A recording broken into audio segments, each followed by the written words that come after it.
Welcome back to the Lost Depths of Phandelver, everyone. I hope you had a good week. Welcome. Hell yeah. Good shorter week. Yeah. Was that a long distance for Canadians and Americans? I just thought. Or was that just here? Here, Monday was a holiday here. I can't remember what it was for. Yeah, it was Labor Day. Mm. Me here. Yeah, so that was for both. Yeah. Nice. All right.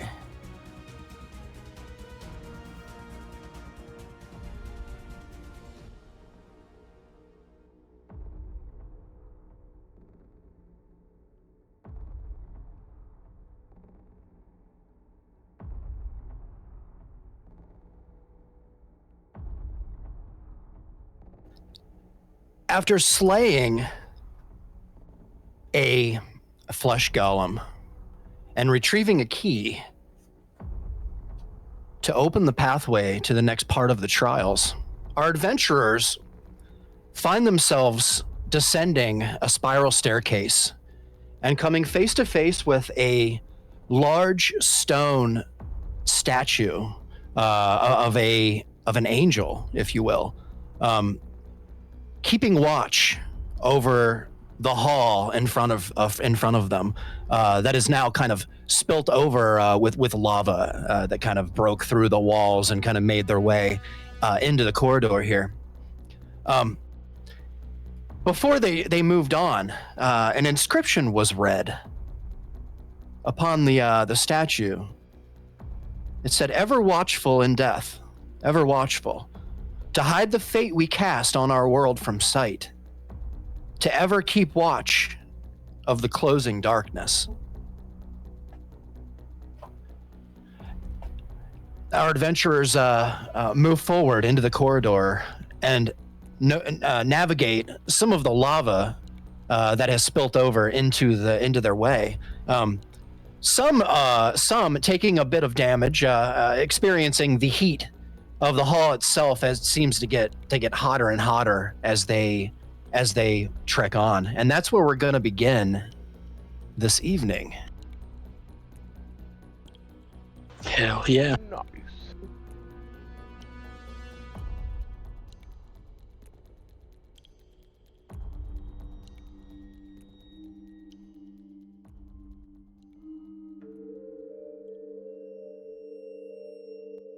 Oh yeah. It's all coming back to me. It's all coming back to me now.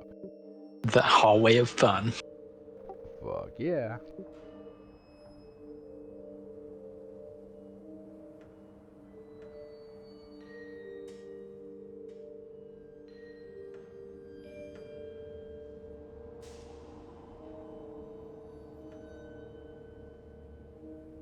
Thank you for bearing with me. Oh, you're good, man. It's so funny when I watch this back. I'm gonna be like, Riggs, why didn't you set up the fire sound before the game? I got it. Oh, it's all good. We can do it for you, man. We can. I know, right? That's right. That's It's awesome. my monotone ass fire.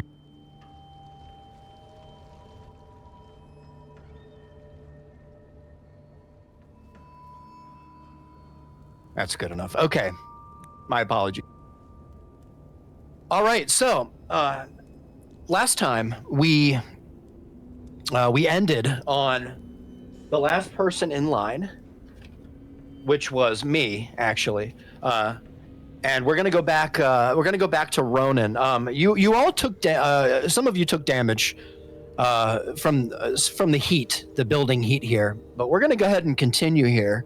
The order is going to be Ronan, D1, Griff, Brandy, and then me. Okay. She's in here like smiling, like this is pretty cool, right? It's so much better, right? Than being in the middle of the living room on my big screen. This is so much hell better. yeah, dude. Convenient. Oh yeah. Sorry, she had to come in and see the thing. Experience new setup. Sorry, D&D. Okay. You gotta flex your gamer gear. Fuck yeah. Oh yeah. What's the use of having 2 monitors if nobody knows? Yeah, man, it's, Right. it's pretty cool. Like it's dice. It's nice. I think we're all nerdy enough to appreciate that. Right? Yeah, man. Sweet. So, Ronan, you are up, and before you start, Ronan, you understand that the trials here seem to get harder and harder in the sense that they become more risky, right? And you remember at one point in here, the Parathis was actually kind of removed from you. It was taken from your person, as well as all of your familiars. So you know that there are magics at work here in this place. You know that there are dwindling mysteries, we'll say, that have yet to be discovered. But in the midst of all this, Ronan, you still feel a connection to the Parathis. And in your mind right now, in the moment, while you're gazing at the lava, kind of in a daze, just for a moment, you see a tall, cloaked figure, Ronan, with something around his neck. It seems to be glowing like a vibrant purple. Seems to be some kind of a red swirl moving in the middle of it. You could see it very clearly. The person's face, however, is not so easy to see. You can see one thing. There's a black smear of sorts across the front of his chin. It goes from the side of his right cheekbone all the way down, kind of tracing his chin line, and then it stops right at the end of his chin. Almost like it looks like it possibly could have been a burn, or I mean, at this point, war paint. It could be anything, but it's very distinguishing, and it seems like it'd be something that you would notice before you snap out of it and kind of find yourself once again in this hot place in front of you here, with a couple of your companions actually held up on a little island of land here between the two rivers of lava that you see in front of you here, kind of taking up a lot of the room here. Ronan, you are up. What would you like to do? All right. I am going to use that scroll of levitate. Yes. The Griff had given me. Okay. Hell yeah. Because fuck taking another lava bath. That was not pleasant. All right, Ronan. So, levitate will allow you to levitate up to basically the tops of the ceilings here in this place, which you can then use to kind of push yourself off if you choose to. Yep, I was going to do that. Just kind of slowly make my way forward.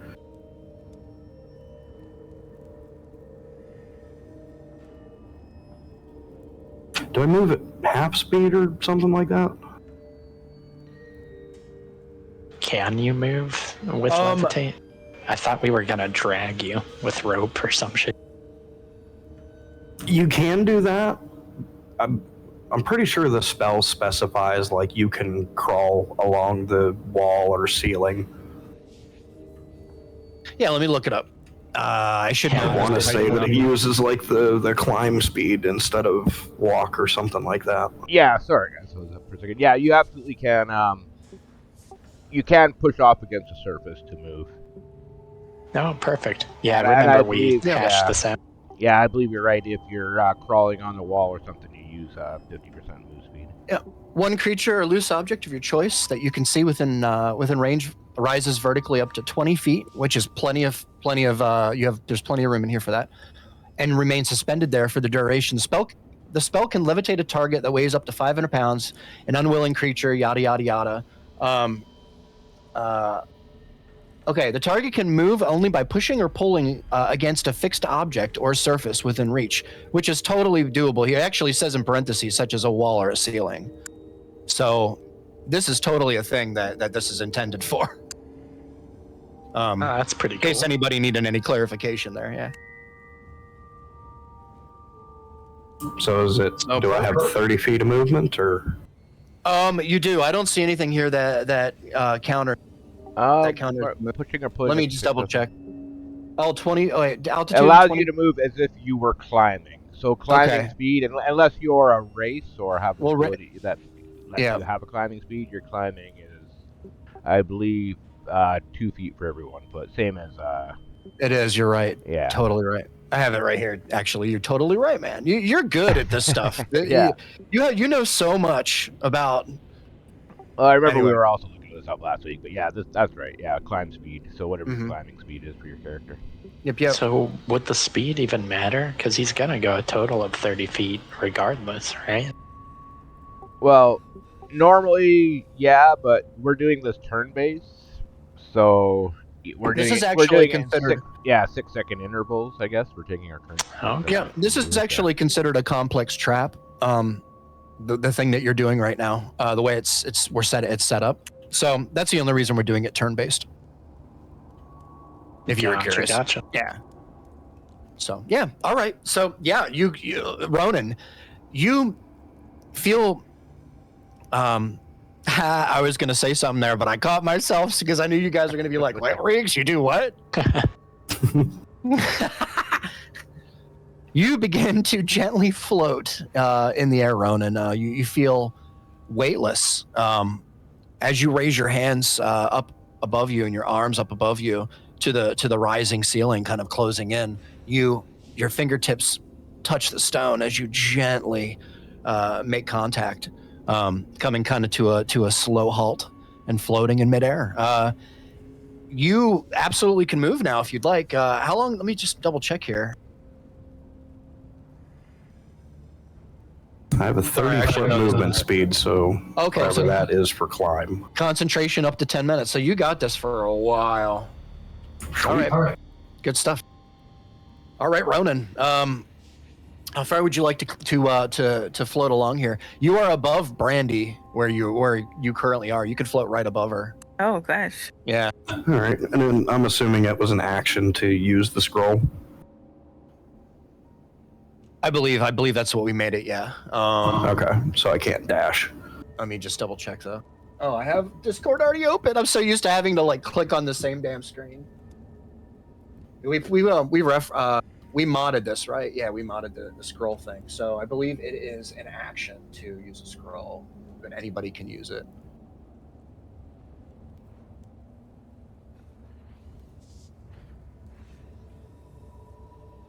Sorry about this. Just no, to use a scroll is the same. Whatever spell you're casting with it is the same, right? I'm trying to remember. So using a scroll is the same as casting a spell. So if the scroll is for a spell that uses an action, then it's an action. If it's a bonus action, okay. It's whatever the spell is, right? Yeah. Thank you. Yeah. I thought it was actually connected to the. No, sweet. Yeah, it has nothing to do with the scroll. It's sweet. to do with the spell. Yeah. So if levitate the spell is an action, then the scroll would also be an action. Okay, levitate is an action. So yeah, one action. Yeah, I guess I'm just kind of floating there, feeling that this is really weird. Okay. Yeah, you are pretty. I mean, you feel. You've never felt like this before, and you feel the heat as well, like radiating from kind of directly in front of you here.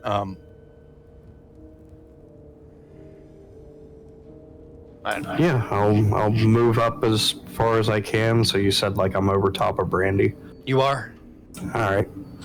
I'll just look down. So I think it's double for climbing because this is considered climbing, apparently.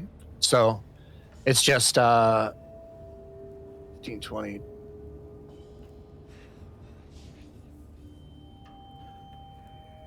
Wait, is it actually on Brandy with 30? I think it is. Because it's double movement per square. Wait, double for? Because it's climbing. Which is 50%.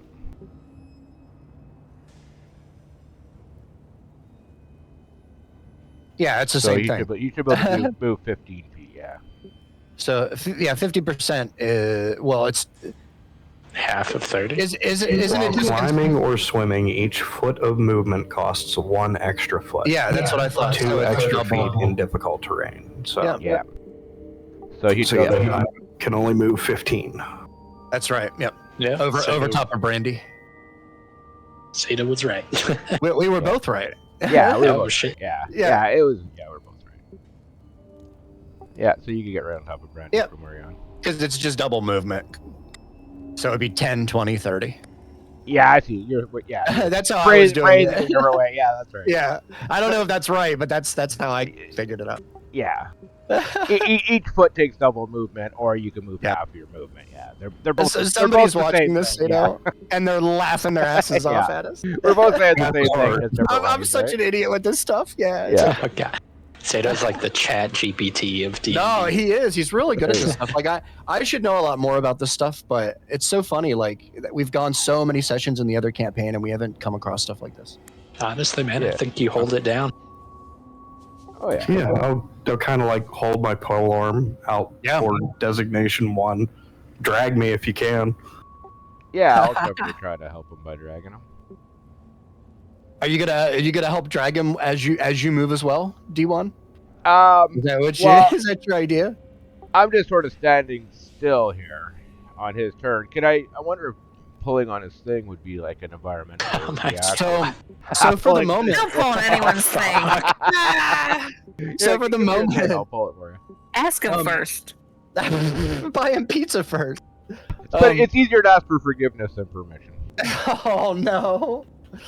So, Ronan, you can actually float above where Brandy is right now. She's little, and plus you're up in the air. So you can, if you want to move your token like kind of catty corner, if you want to like this.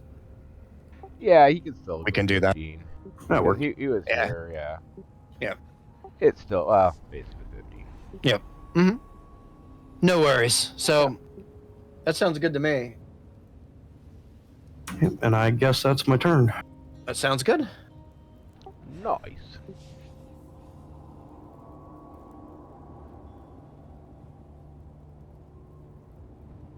I wonder if you could carry Brandy on the pole arm. That's a whale. Can you drag me? She's pretty little. I mean, grab onto my leg. All right. If that's your turn, Ronan, T1, you're up. Followed by Griff on deck. All right, so I will. Let me just do something quick here. Get my sheet up properly.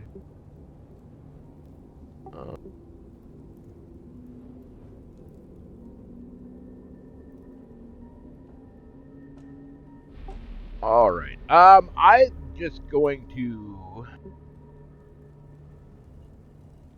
I think I'm just going to jump for it at this point. You gonna make a jump? Yeah, I'm going to try a jump from where I am at this time. Yeah. All right. Roll a dexterity check for me, please, sir. Here goes nothing. Dexterity or athletics? Dexterity. Oh, athletics. Yep. You got it. Okay. I think my athletics is a little better. And I'll use 14. 18. 18 is a pass. Is a success. Well done. As you kind of get a nice kind of a swing to your arms in motion, because there's not much room here to jump, right? Or to run. No. So you kind of get a nice footing here, D1, as you kind of put your toes on the edge, and you get a nice amount of leverage, and you land perfectly on the other side. Nice. Mario. I golf clap. Right. Nice. All right, so I will have jumped to there. Now, unfortunately,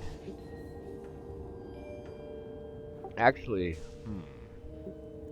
oh yeah, no, because I can dash for. Oh no, I can't dash. I got my movement, yeah, so I can't dash because I used an action to cast guidance. So I think that ends my turn right there. Okay, you got it. It's good enough. I mean, you got over the lava there. That's pretty good. Did that jump take your whole movement? It did not. Well, it was standing jump. Let me look at standing jump here. Yeah, I think it took about half of it. Rules. If you move at least 10 feet when you make a standing long jump, You can leap only. Oh, when you make a standing long jump, you can leap only half that distance. Yeah. Strength score. You can move a distance up to your strength score if you move at least 10 feet. So half of my strength score I would have been able to move because it's a standing jump. And my strength is a 12, so I would have just barely fucking cleared this, yeah. You would have barely cleared this? Yeah. I think so. With a standing jump, I think I can standing jump 6 feet. Oh, 6 feet. Yeah. It's so like we haven't done this, guys. My apologies. Yeah. You're good. Because I was just looking at the Shit. here, I'll open this in browser so it shows up on the thing. Damn. You're sure it goes by strength and not athletics? Well, it is athletics, but Yeah, if you guys look in the rules, so long jump, when you make a long jump, you cover a number of feet up to your strength score. If you move at least 10 feet immediately before the jump. Gotcha. When you make a standing jump, you can leap only half that distance. So if you have 10 feet, you can jump your full strength score. If you make a standing jump, you can go half your strength score. And okay, that's crazy. Yeah. So it is strength. Yeah, and since my strength is a 12, if I run, I can do 12 feet. If I do a standing, I can do 6 feet. Okay, thank you for looking that up. I mean, I feel really irresponsible that I didn't nail that down better. We've got it all posted in the Discord rules. Yeah, and you know what? I think we did actually talk about this last session, but it's been a couple weeks, so. Yeah, if everybody clicks up to references, mod rules, it's like right there. Oh, perfect. Riggs, you put it there. Okay, you know me, man. Yeah. Yeah, I was looking at it, and it covers long jump and high jump, but there's nothing about just standing jump. Oh, yeah, actually, right underneath long jump, it does say standing. It says if you don't run 10 feet, you can only go half your strength. Or it says half that amount, which is... Oh, okay. I didn't read the whole thing. Yeah. Okay, I did post it. God, man, my head's just not in it. So that gave me 6 feet, which it looks like 6 feet would just cover this lava. So we should just be having you roll a strength check for or an athletics check for it. Yeah, I believe jumping is athletics. 100% jumping is athletics. And then okay, perfect. Sounds good, man. Oh man. Yeah. This is why we're doing all the fun stuff, guys. So we can figure this out. I mean, people could probably do acrobatics if their acrobatics is higher than their athletics, but that would be up to the DM. Oh yeah, I mean that would be fine with me too. I mean, depending on what you're trying to do. I mean, if you're a rogue and you have cool flippy type stuff and you have proficiencies in that, definitely. All right. Can you do anything else on your turn? Is that it? I think I'm done. Yeah, I think that's it for my turn. All right. I mean, I still have a bonus action, but I don't really have anything to do with the bonus action. That would be helpful. Okay, you got it. Griff, you are up, followed by Brandy on deck. Hell yeah. You have your echo in front of you here as well, Griff. Kind of just standing there, kind of waiting for your command. Yeah, so I'm going to go ahead and move my echo as far away from me as possible, so up to 30 feet from my body. Yep. So 5, 10, 15, 20, 25. That's about 30. Let me just double check. Yeah. Yeah. It looks right. Yep. Cool. And then, I'll go ahead and use my fancy teleport, like swap places with him. Yeah, you got it. I believe that is a bonus action, or I think it's just a normal action. I think it's a bonus action if I remember correctly. To swap them. It's been a couple weeks. Sorry. It is. Yeah, no, you're good. It is a bonus. It is a bonus. Okay. Yep. Nice. So I'll pop my bonus action and magically teleport or switch places with him. All right. Yeah. It's a bonus action. You can teleport magically swapping. Nice. Yeah, you got it, Griff. And done. Easy enough. I don't think that uses the. Oh wait, yeah, it doesn't use my movement, so it does. I'm just gonna. Oh, actually, you haven't used your bonus action, or you did use your bonus action? I did use my bonus, so I think I'm gonna unsummon the echo, and then move my my character up just to the edge of this lava here. But then you won't be able to. Remember, it's a bonus action to summon your echo and a bonus action, so you won't have two bonus actions. Okay, I'm just gonna end it there then. I'm scouting ahead, y'all. You got it. Yeah. Or actually, but then your echoes can take up all his. What's the most efficient way to do this for you? I know. Right? This is what's so fun about this is because it makes you really think about just swap places with him again. Like learning how to do this is going to help in the future, right? For other moments. So I believe because his movement is done. Yeah, well, because he was once ahead of you.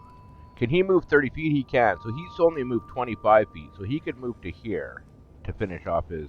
He's still got 5 feet of movement left.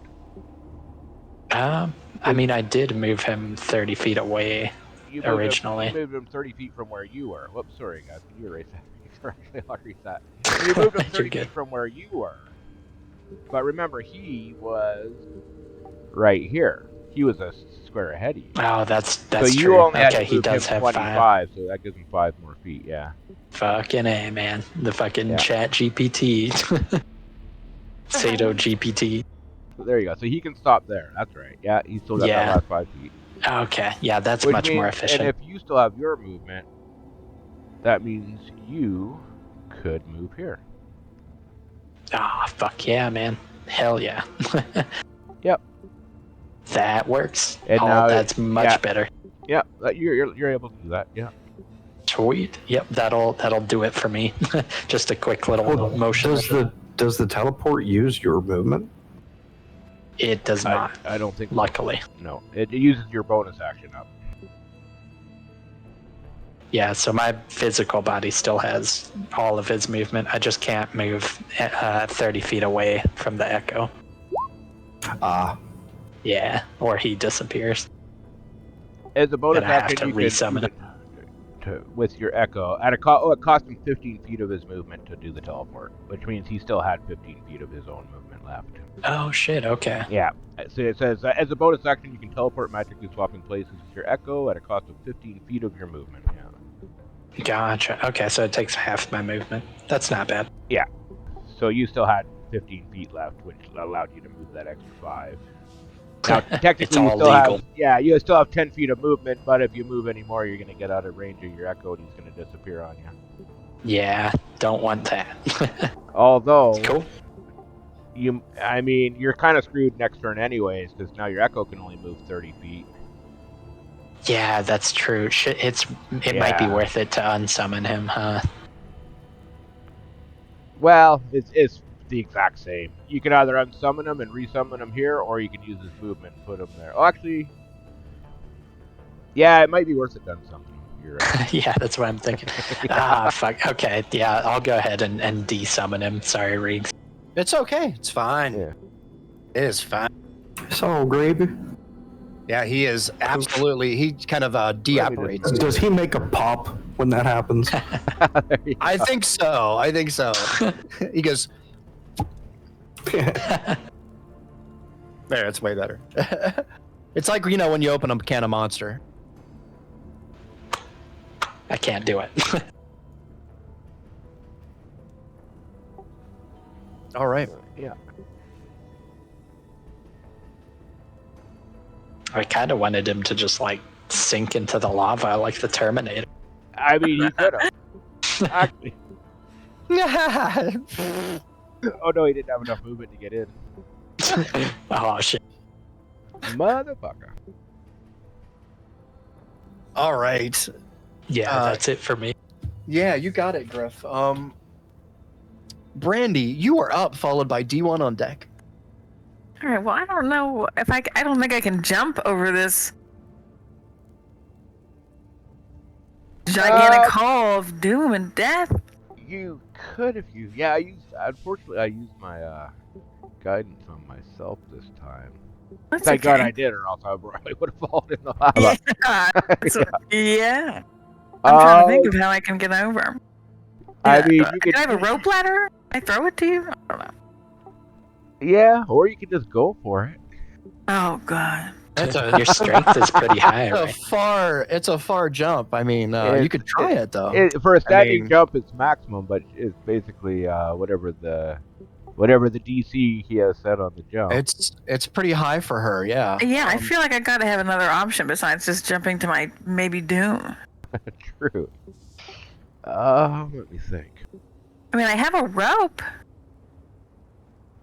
I mean, if you just hold the rope, I guess I would just. Oh, I know. Why don't I do this? Why don't I tie the rope around myself and I throw it to D1 and then I try and jump? And then if I don't make it, I won't die. And then I'll pull on the rope as she jumps. Yeah. We can try that for sure. This is going to require a help from you. You're going to have to do this, D1, I would say. But help is an action. Well, I would say if you want to do this to help her, then this is going to use up your next action. Action on your next turn. Yeah. I'll allow it, though, if you want to do that would give her advantage on her roll, right? That's right. Yep. Yep, I'll definitely do that. Oh, awesome. All right, perfect. Sounds good to me. All right, so Brandy. Yes. I would like you to roll a. Now you can choose here. Well, I guess it's got to be a strength check. Let me just. Does it have to be? Let me just. I don't think so in your case, actually. You're dexterity? So yeah, I think we're gonna give you an exception here because you're a rogue. No you can strength. do rogue stuff. Yeah. Yeah. Let her use her acrobatics check. I think so. Yeah, I think we're gonna go with acrobatics. I mean, it is Brandy we're talking about. She's probably just gonna roll a natty 20. Yeah, but Why are we even worried about this? I know, right? So here, I'm afraid. I'll switch you to advantage here for you. Yeah, do a double backflip over. And then if you look at your abilities, you can go to your acrobatics. It's the first one. Yeah. And here goes nothing. 17. Thank God for the advantage. Oh, 17. 17 is a success. Oh, thank God. Well done. It is. It's just barely a success. Yeah. Damn. Channel your inner frog. And so as it plays out, Brandy, you see that there's probably about a half a foot behind you to kind of kick off with, and you look back and you see your moment, you see it, and you see a clear spot in the path in front of you where there's no gravel, no stone, no debris, and you push off with your strong leg, and you give yourself a nice nudge, and just as you do it, you realize as you're over the pit, you're probably not going to clear it 3/4 of the way. You're there, but oh man, you just need like a little bit more. And just at the last minute, D1 notices and makes the calculation and pulls on the rope. And you have the rope twisted around your wrist, so you kind of are pulled along with it. You find yourself kind of crashing onto the ground in front of you, and some of the debris kind of falls in front of you here, and a couple of scrapes on your face, but no damage. And you look back, and you can see there's probably about 2 inches of path before there's lava. Woo! Save my ass. Thanks, D1. I almost died. As you kind of get up and brush yourself off there, Brandy. All right. Is there anything else you'd like to do on your turn? No. We can move. If you're careful. Bonus action dash. Cool rogue shit. You can.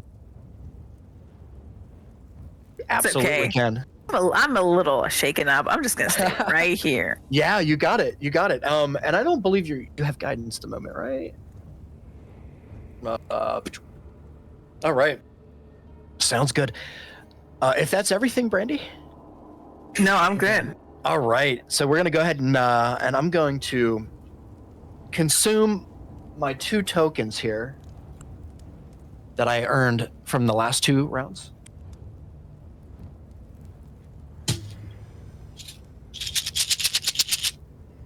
You hear that? We wish we didn't.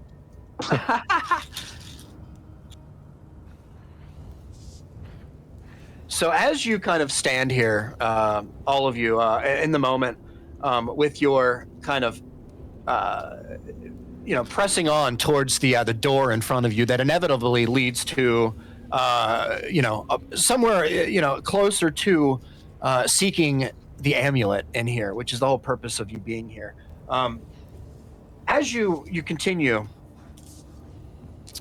there's a flare, a flash of heat that kind of blasts down the hall here, with a kind of a gust of air that's kind of brought down from the perhaps from the spiral staircase above you. Can you hear that, by the way? Yeah, I heard it. It's fucking nightmare fuel.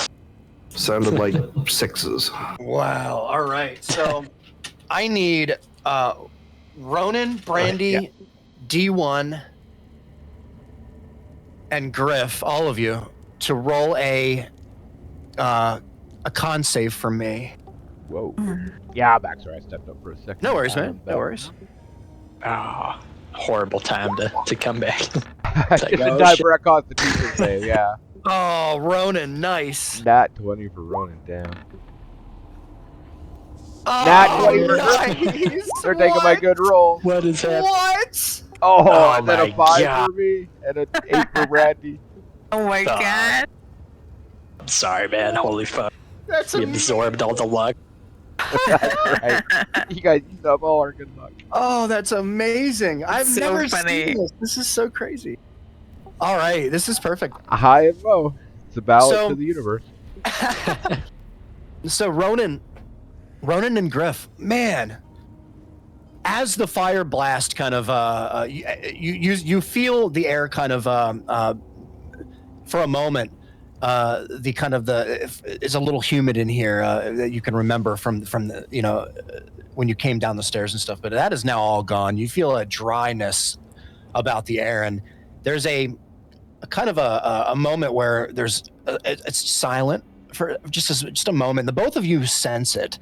There's just a moment where you feel it, and you kind of brace and find yourself kind of ducking behind like your cloak, your clothing, putting any exposed skin kind of tucking it between parts of your clothing that because it's going to get pretty hot, and so both of you are totally protected from this blast that happens.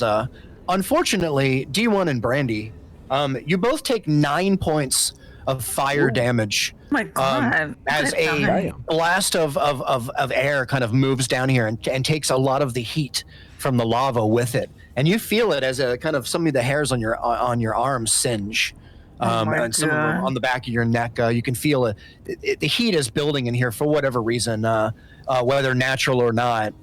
It's probably a really good idea to try and get out of here as quick as you can. Gotcha. So that puts me. I had 2 temp and 50, so that puts me at 43. All right. Perfect, man. Shit, we're gonna be baked into gingerbread men and women. That's right.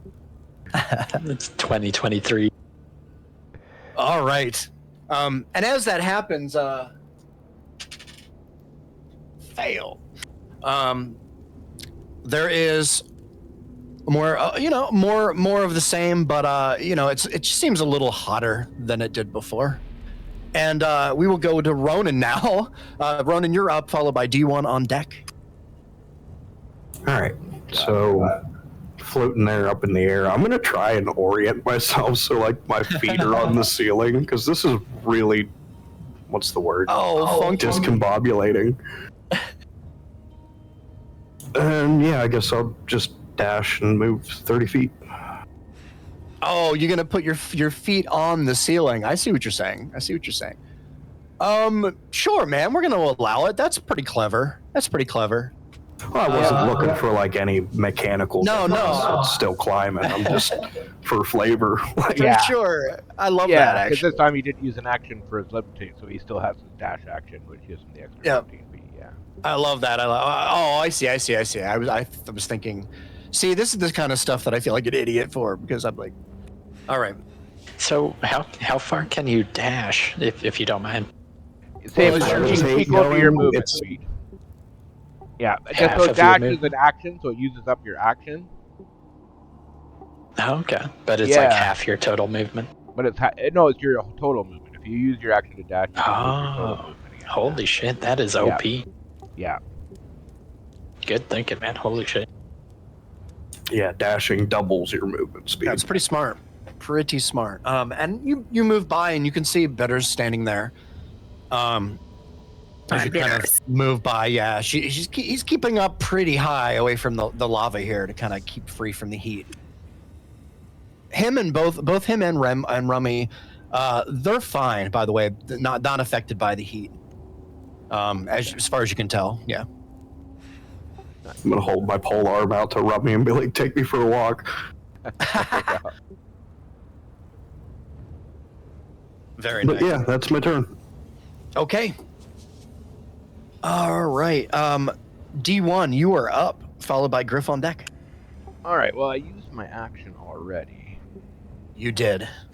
About 30, but I still got my 30 feet of movement, which could put me right there. Sounds good. And then I think that's it. Yeah, I think that'll end my turn right there. Okay, you got it. You got it. Sounds good. Griff, you are up, followed by Brandy on deck. Okie dokie. I will go ahead and bonus action to get my echo back out. Yeah, which can be And yeah, that's pretty much it. I mean, I can do a couple of. Yeah, I can do 15 more feet with him. I just can't teleport. Well, you can put him 15 feet from you.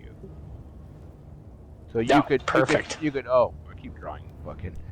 It's okay. It's because it's the layering. It's okay. I'll get it. So I there. Took it on the wrong thing. Yeah, you can definitely summon him right into that square. Sweet. Okay. Yeah, I don't know if you guys can actually see like my ruler when I'm drawing. Oh yeah. Yeah. We can. Okay, cool. And then he's still got a full 30 feet of movement, but he can't be more than 30 feet away from you. Yeah. Fuck. So technically, you could move him to. If I jumped this pool physically, it might be a little more efficient. You could, yeah. You're willing to roll, yeah, but we could. You know what? I have almost max health. I'll give it a shot here. I'll try and Mario leap over this pool of lava here. Yeah, let's do it. So cool. There is a little patch, Griff, a little pad of concrete or of stone here, kind of right in the middle here. Maybe, gosh, I don't know, a couple of foot. Ooh, stepping stone. Are you? Yeah. So if you jump across here at that spot, you will have advantage on your check. Oh hell yeah! Even better. And he can standing jump 9 feet because he's got a better strength, so he can. Yeah, it's really good. Yeah, he can. Thank you. Across, yeah. Yep. Good stuff. Yeah, my strength is at 18, so cool. Yep, 9 feet. All right. Sweet. What do I roll? Let's see what you got. Okay, so I will let you roll either an athletics check. Hold on. Yeah, no worries. Strong. Yeah, an athletics check. Yeah. Or a strength check. If you have like an athletics proficiency, you can go ahead and use that. Let me see. Which he does. Yeah. Yeah, you're better off to roll athletics for sure. Yep. You think so? And roll it with advantage, sir. Okie dokie. Let's see what you got. As you kind of shoot for the little platform here to kind of give you leverage here. Oh, and fuck. Without any that problems. With advantage, but whatever. You can go ahead and roll again to see if you get a nat 20 just for that reason. We won't count a nat 1, just a nat 20. Yeah. Well, the higher the roll, so anything. Yeah. Exactly. So this one, the first one? the first. Yeah. First one's 24. So it's a 26. Yeah, 26. Yeah, so Griff, you see a good spot. It seems almost meant this way, and you kind of dash over it, or you kind of leap over it as your kind of right foot touches the pad, and you kind of leap again, almost like a deer would, and kind of find your footing perfectly on the other side of the lava. So that would put you probably right into this square right here. Yeah. Mario. Fuck well done, Griff. Well done. Alrighty, that'll pretty much end it. I think your Echo still has his movement. He does. Oh, he can do 15, right? He can still do 30. He can still do 30, but he can't be more than 30. Damn. But he can't be more than 30 from you. Yeah. Okay. Or else that works, right? Yeah. So 25. Yeah, he can go right to there. Yep. Yeah. Okay. Sweet. Good stuff. Perfect, man. Really cool. Really cool to see how you guys are navigating this. Okay. Sweet. That's maximum range. Alrighty. That'll do it. Thank you, Sato. Perfect. No problem. Sweet. Okay. Yeah, nice roll. Yeah, he really took a good. gamble there because he kind of got the freebie. Yeah. Super strong. Yeah. The strong boy. It's true. All right, Brandy, you were up, followed by me on deck. Oh my god, well, I'm not gonna make it. I'm down like 15 health. Oh, damn. I'm gonna crawl over there. That's still better than Ronan, Yeah, right? so you have 25 feet of movement, so you can get to...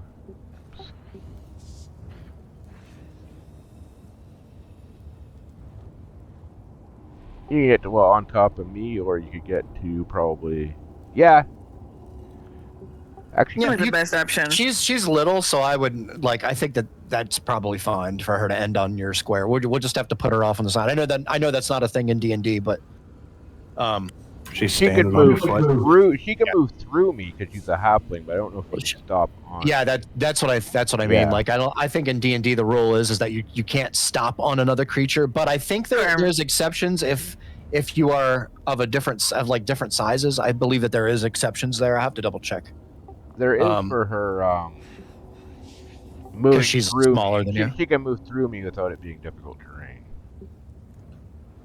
But that works. Yeah. Is there any exceptions for stopping on a square, or well, is actually, it just flat out you cannot do that? So she's still got her action and her bonus action though. Yeah, I've got so many actions, but I don't really know.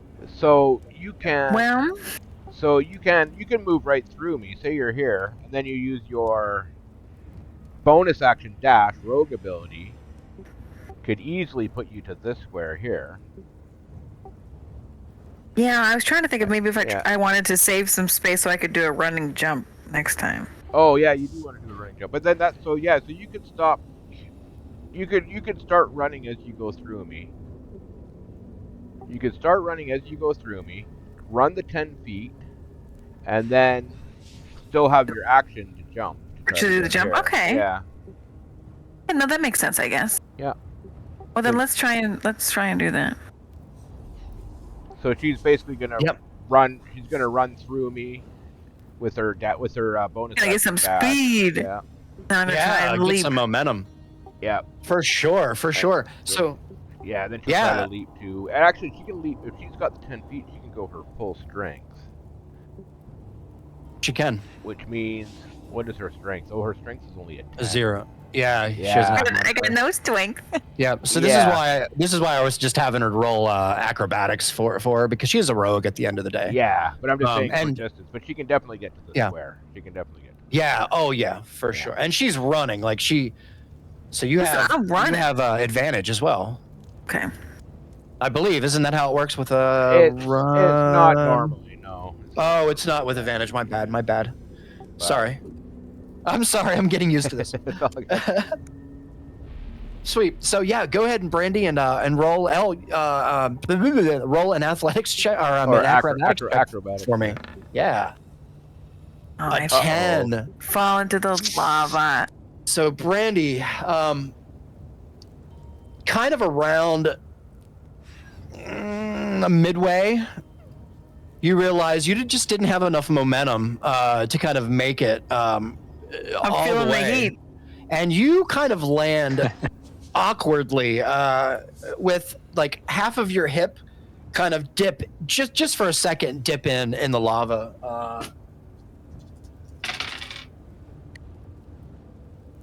You take 11 points of fire damage, Brandy. Oh my gosh. Jesus. She's low. That puts her at like what, 4 hit points?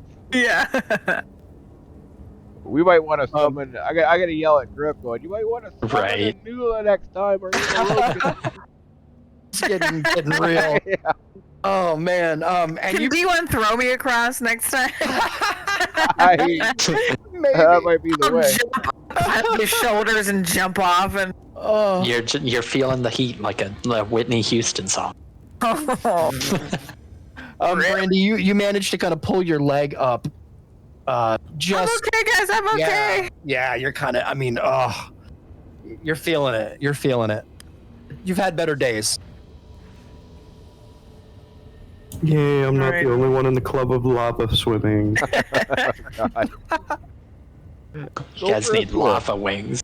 Luckily, Brandy, in that spot, I rolled really high. Luckily, in that spot, Brandy, the lava is the depth of the lava is a lot lower here. Maybe 4 inches, 3 inches. Oh, that's good. It's really low. The lava still seems bad, though. Lava, yeah. So, and you can see in front of you as well. It's pretty thin here as well. Okay. Yeah. Well, I mean, that's all for me. Okay. You got it, Brandy. With that being said, I'm just gonna go ahead and roll for a token, and that is a success. And Ronan, you were up, my friend, followed by D1 on deck. Same thing. I'm just gonna make my way down this hallway. You got it, Ronan, just floating along. So you are upside down, kind of like speed running on the ceiling, I take it. It looks like I'm trying to run fast, but it like I'm slow. It's a great visual. All right, Ronan. Anti-sonic. Yeah, you are totally fine here, Ronan. You feel the heat below you, and you see Brandy there, kind of like with her leg bent, kind of like holding her knee a little bit, like looking at her wounds here. But you are totally fine at the moment. Is there anything else you'd like to do? No, I think that's it. All right, you got it. D1, you are up, followed by Griff on deck. Yeah, I'm just trying to see where I got room to land here. You know what I'm just gonna do? What's that? Not too much this turn. I am literally just going to move myself right to here. Then I'm gonna fly Rummy over. He's gonna fly by Brandy and give her a little pat on the head as he flies by and cast guidance on Brandy.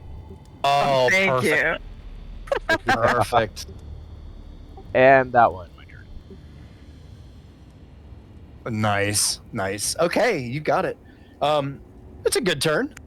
Yeah. Damn, that's so cool. You can cast guidance with your homunculus or Yeah, whatever. any touch spell I can cast with him. That's awesome. Pretty fun, yeah. Okay. Take a mental note. Rummy is a wizard. Kind of. Well, We're getting there. Yeah. All right, so Griff, you are up, followed by Brandy on deck. Cool. Let me see. Yeah, I'm gonna go ahead and get Anula out. If I can spawn her pretty much like at this center point here. Yeah, about 20 feet from me. That would be amazing. Is that I believe that's a bonus action.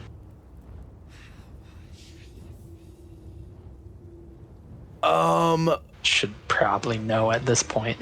Oh, to summon Enola, it is nothing. It is not. It is Really? nothing. Okay. Yeah. Wow. So right here? Yep, that would be perfect. So, Griff, as you kind of... You wanted him over here. Oh, my bad. Oh, yeah. I mean, I can use her movement, so it's all good. Here, well, let's just have her teleport there so you don't have to use her movement. Sacrifice her movement for it. Right.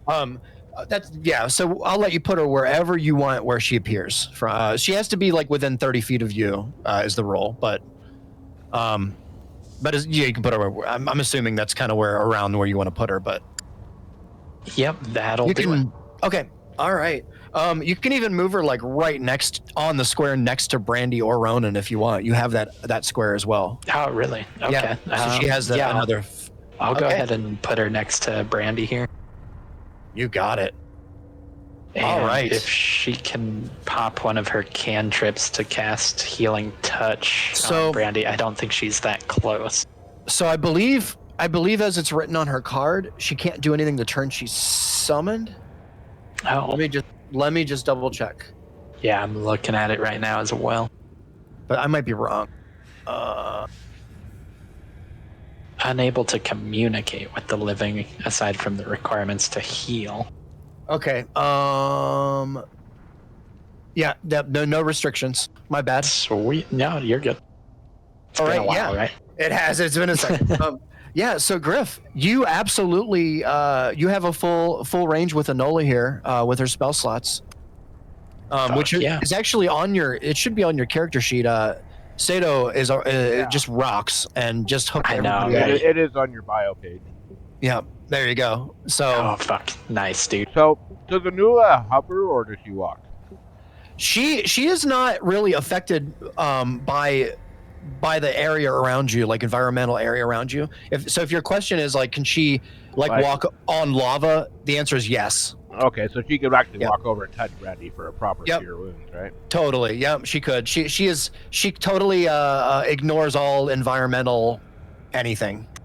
Damn. Okay. Yeah. This whole time I actually thought she was physically.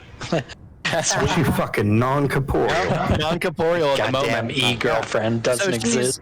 So she's slowly. So if you remember, Griff, your first token was like kind of just like a blue light, and now you're beginning to see that she's a lot more humanoid, right? Than just like a ball of energy.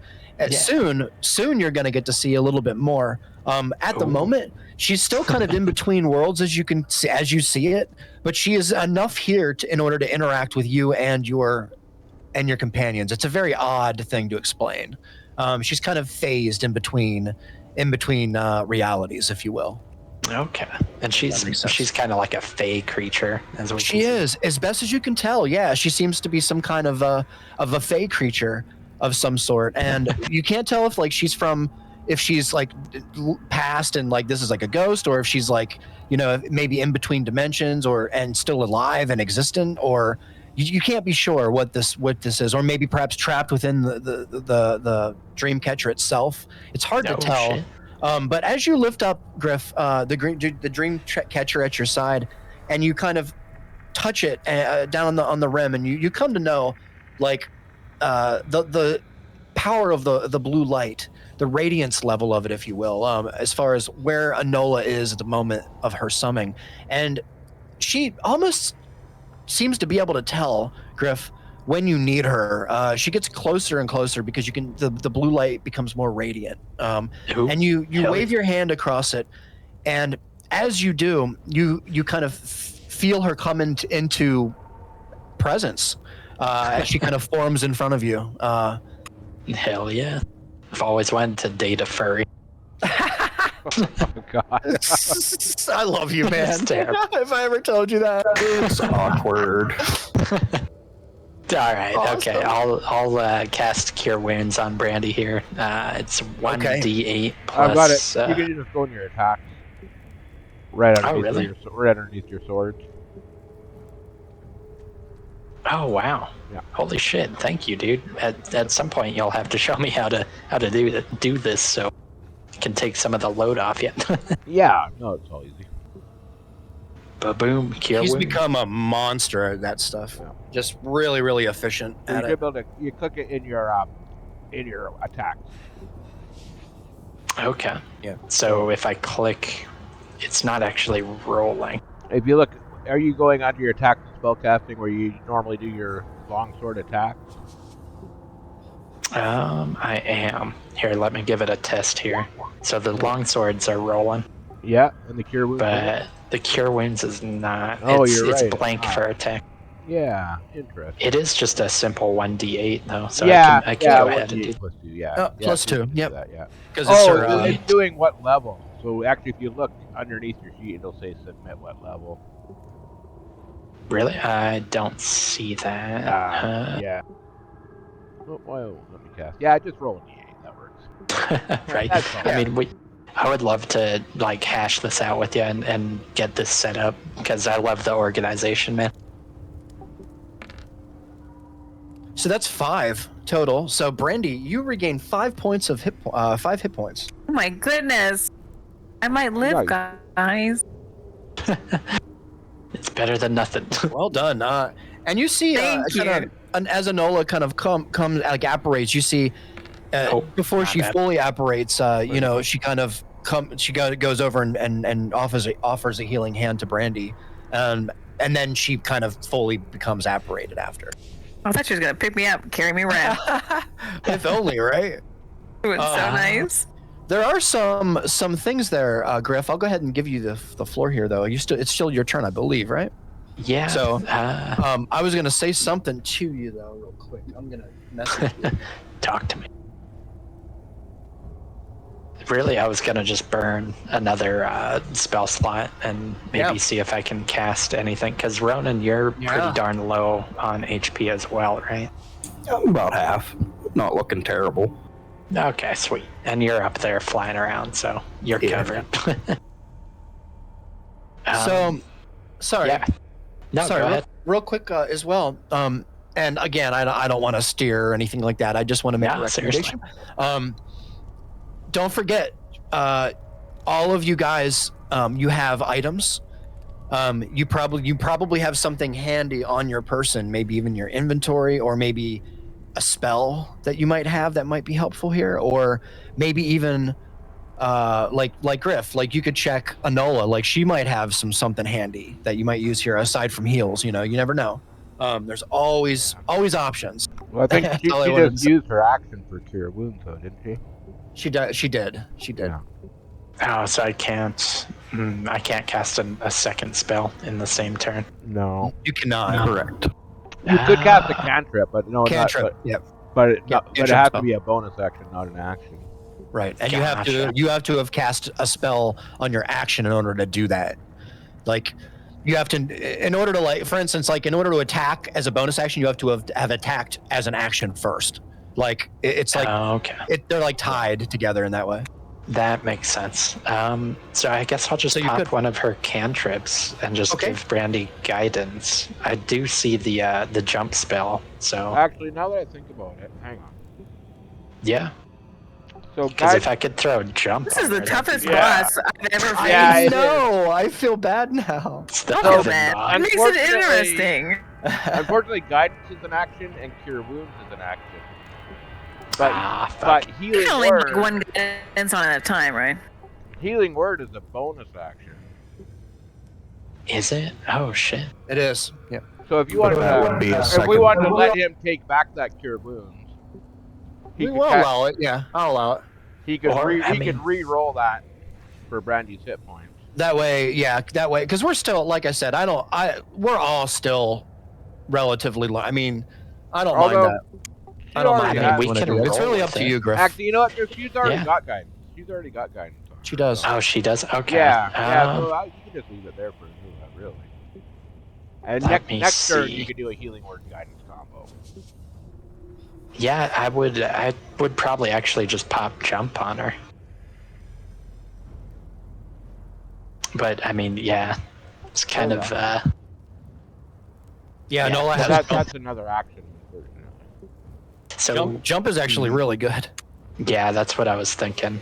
I mean, if I do want to roll with the Cure Wounds and then pop the healing word as well. No, you can't do two spells. You can do a spell. You can do a spell and a cantrip as long as they're both different actions.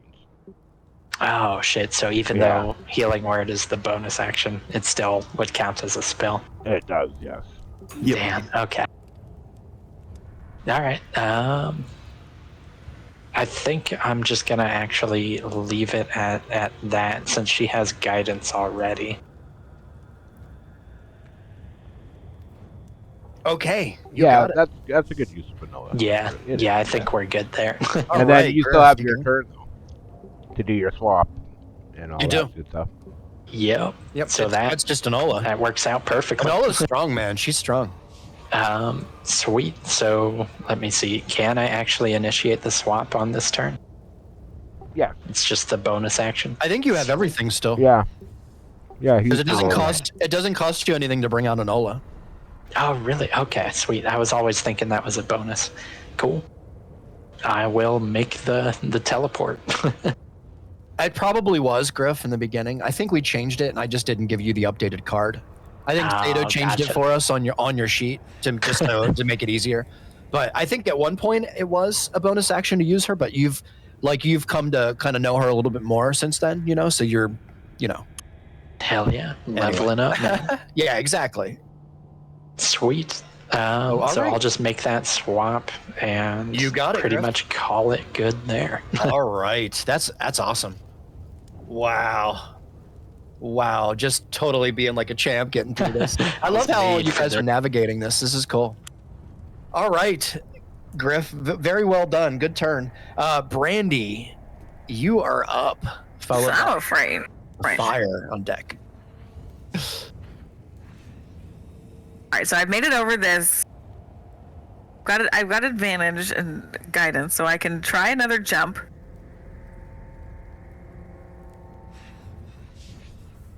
Or you won't have advantage in this time. No. Oh god. Unfortunately, because I'm behind you. You will still have guidance. All right. Well, let's just go. If I die, I die.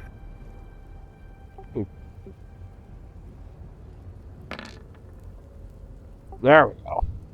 Okay. 28. Oh, that's amazing. I didn't die. That's plenty. And Brandy, now you're like, you have a good sense of like, this lava is serious, and you really need to focus. And you do. You focus, and almost effortlessly at this point, you even with your wounds, your leg kind of throbbing at this point, you make it across. Okay. Nice. And that eats up your guidance. Yeah. And that takes But well done. Good stuff. What's up? I don't remember the lava level on Frog. Yeah. So she still has a little bit of movement left. That took up Yeah. Well, she jumped what, 10 feet? Oh no, she only jumped 5 feet. She only jumped 5 yeah. feet. So she still has 15 feet of movement left. Yeah, but I can't. I feel like I'm gonna leave that so I can do another running jump again. Oh yeah, that makes sense actually. All right, I'm good. I'm gonna stretch a little bit. I'm gonna limber up for next time. Stretch out the hammies. Yeah. Nice. It's great. Yeah, and I can cast jump on you still with Anula, so maybe like the last jump, something like that. Yeah, whatever you guys want to do. I love this. Okay. Brandy, is there anything else you want to do on your turn? No, I'm good. Okay. So I am going to spend my fire token. That's funny. Okay, let's see. I need everybody to please roll me a con save.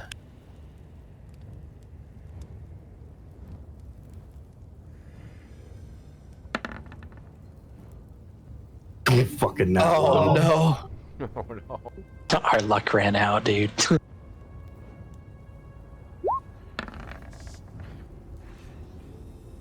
Yep. Oh, our luck definitely is running out.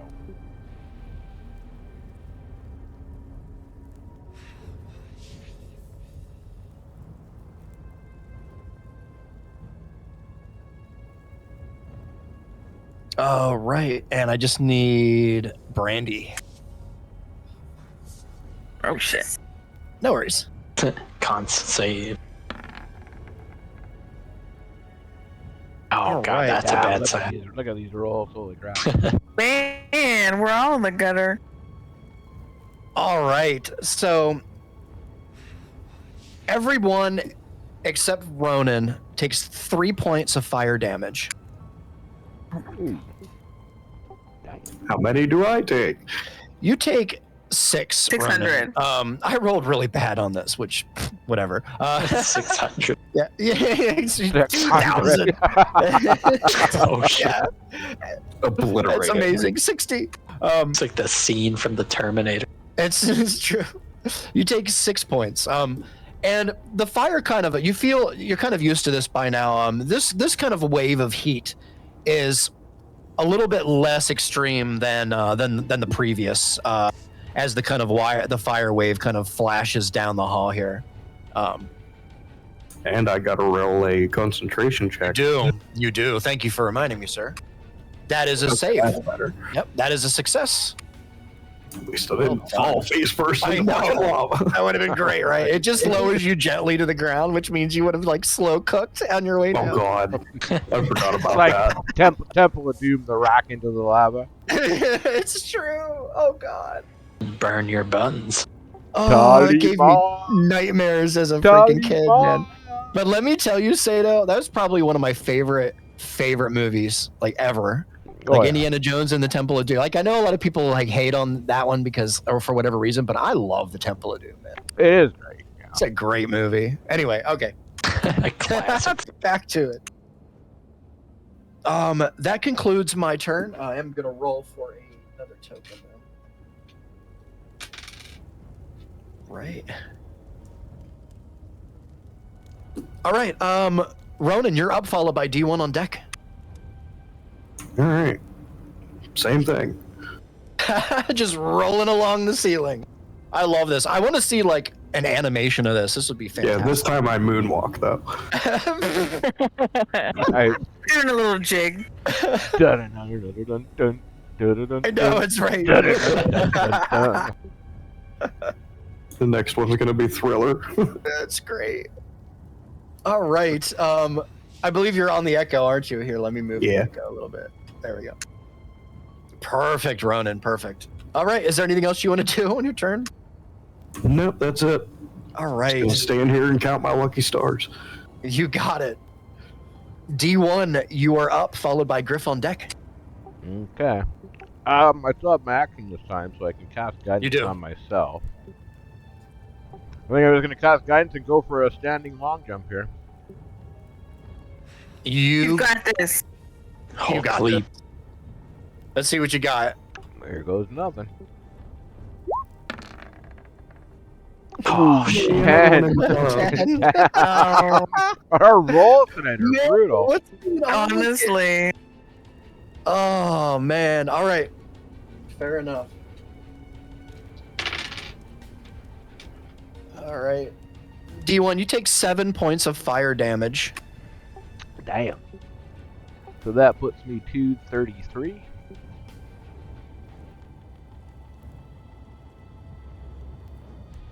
All right, perfect. Did I make it while taking the damage? So as you fall in, kind of about midway, you scoop your leg up, and you look over at Brandy, and she kind of gives you a wink. I don't know. I can't control your character. It's lava. It's freaking hot. Yeah, it's like the same exact spot you fell in. Fucking cooking my rocks. Fun times. No, this lava is like kicking your butts. All right. Okay. Anything else do you want on your turn? I think that's it for that turn. Yeah. Okay. Yeah. Okay. You are safe on this little kind of patch of tile stone, if you will. All right, Griff, you're up, followed by Brandy on deck. Sweet. Let me see. Going quick. Right. I'm actually going to. Yeah, I'll see D1 kind of burn his shins or whatnot, and I'll just tell Anula to cast Cure Wounds on him. You might want to hit. I'll go. You might want to hit Brandy actually. Still, to be honest. You're still topped off. Okay. I have 6 HP. I don't know what you guys are working about. Yeah, she's a little more hurting than I am. Lava pits to go across. And just to give you a heads up, you could cast Cure Wounds for a D6, or you could cast Healing Word for a D4. So it's a D4 instead of a D6, but then that would also allow you to cast Guidance. Or could I cast Jump instead of Guidance? You could cast Jump instead of Healing Word, and then you couldn't cast Guidance. Oh, fuck. Okay, I'll go ahead and cast Healing Word on Brandy here. Okay. Oh, right. D4 plus 2. Yeah. That's right. Yep. Here, let me see if I think this will actually work. How you had it set up. Sorry, give me 1 sec. It'll ask you what level you want. No, I'm dying here. Okay, let's see. Okay, sweet. Oh yeah, 6. Yeah, 6 is right because it already added the 2, so he rolls a 4 plus 2. Oh, sweet, it does add the 2. It does Damn. automatically, yeah. So that's dude, that's so cool. Yeah, it's a total of 6 hit points to you, Randy. Yeah, well my done. Goodness, Yeah, thank and you. Enola, like you could see like the light, Brandy, as this happens. You see, there's like a moment where Enola, like her light blue kind of glow around her, which you don't see in this map, but you will soon. Is for a moment it fades almost to like to nothing as you get healed, as you feel like this energy surge throughout your body, and then the light returns to her. Oh, what a nice Sweet. gown. Yeah. Okay. And perfect. you said I could cast Now guidance you on her as well? Yeah, now you can still cast guidance because healing word is a bonus action. Yep. Which leaves you your action to cast a cantrip, which could be Totally right. Oh, sweet. And Yeah, I can't. So jump is pretty much a spell slot. Yeah, jump is a spell. Yeah, so you couldn't cast. Okay, gotcha. Let me hold on just one sec. Let me tick that down. So we're down to 2 spell slots remaining, Riggs, on a Enola. Okay, you got it. I have it written down here. Cool. And I will cast guidance on Brandy as well. You got it, Brandy. You feel invigorated. I feel something. I feel something. Right. I want to feel the heat. I'm afraid. Okay. And I can't remember, does it cost anything to de-summon my Echo, or I'm like reading through it right now? I think if you summon it, that one disappears and a new one appears. So. Really? Okay. Yeah. Sweet. So you could definitely summon him 15 feet from you. Jesus, that is so OP. All right, Riggs. Yeah, I don't think you can get him there. I think you can get him here. That's 5.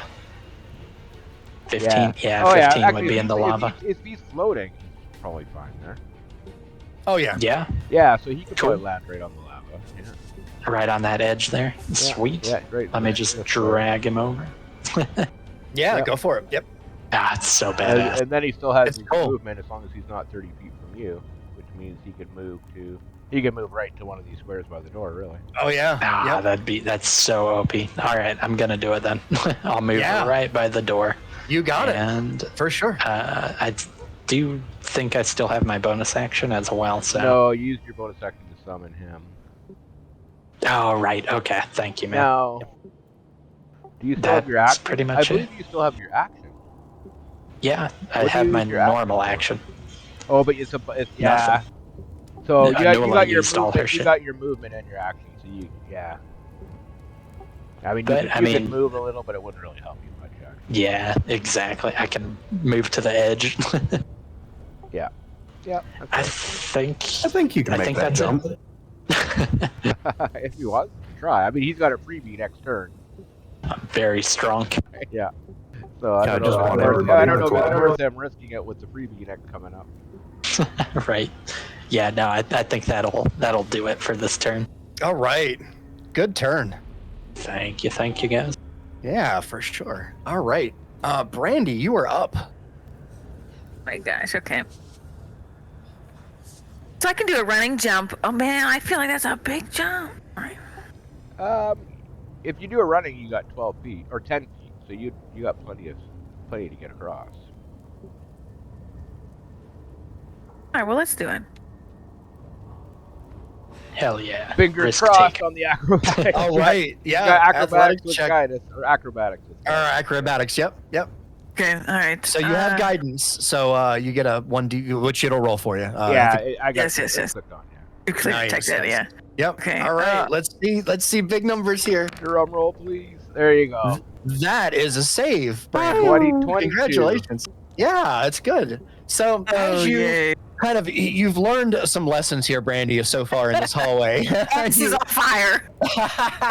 Fire hot. It's true. Fire hot. Lava hurt. You make a running jump, Brandy, and you clear it with a couple of feet to spare. Very well done. You notice there's some gravel here that you could have hit very easily and maybe slid into the next field of lava, but you did not. Thank God. Nice. All right. Well done. Well done. Is there anything else you want to do on your turn? No, I'm good.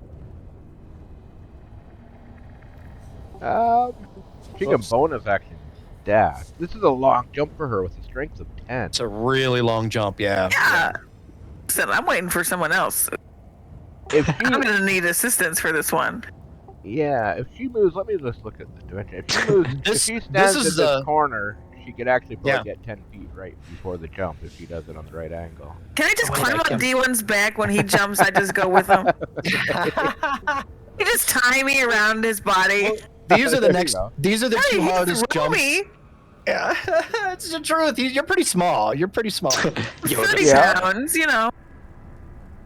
I mean, yeah. These are the two most challenging jumps in here. So. I hadn't actually scrolled the page over, so I didn't actually see them until just now. Oh no! In my mind, I was at the end. Oh no! I had zoomed in too much. I do have jump still, so I think the last jump, or whichever jump you want. Yeah, you can give her jump, which will allow her to do. Actually, you could even give her jump for this one to help her with the standing jump here. Yeah, exactly. Yeah, we'll figure it out. Okay, for now. Yeah, how long does jump last?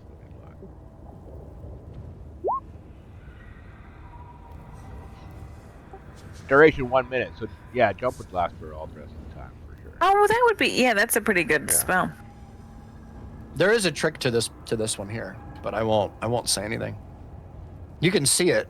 There's no secret. The mystery. You don't see it?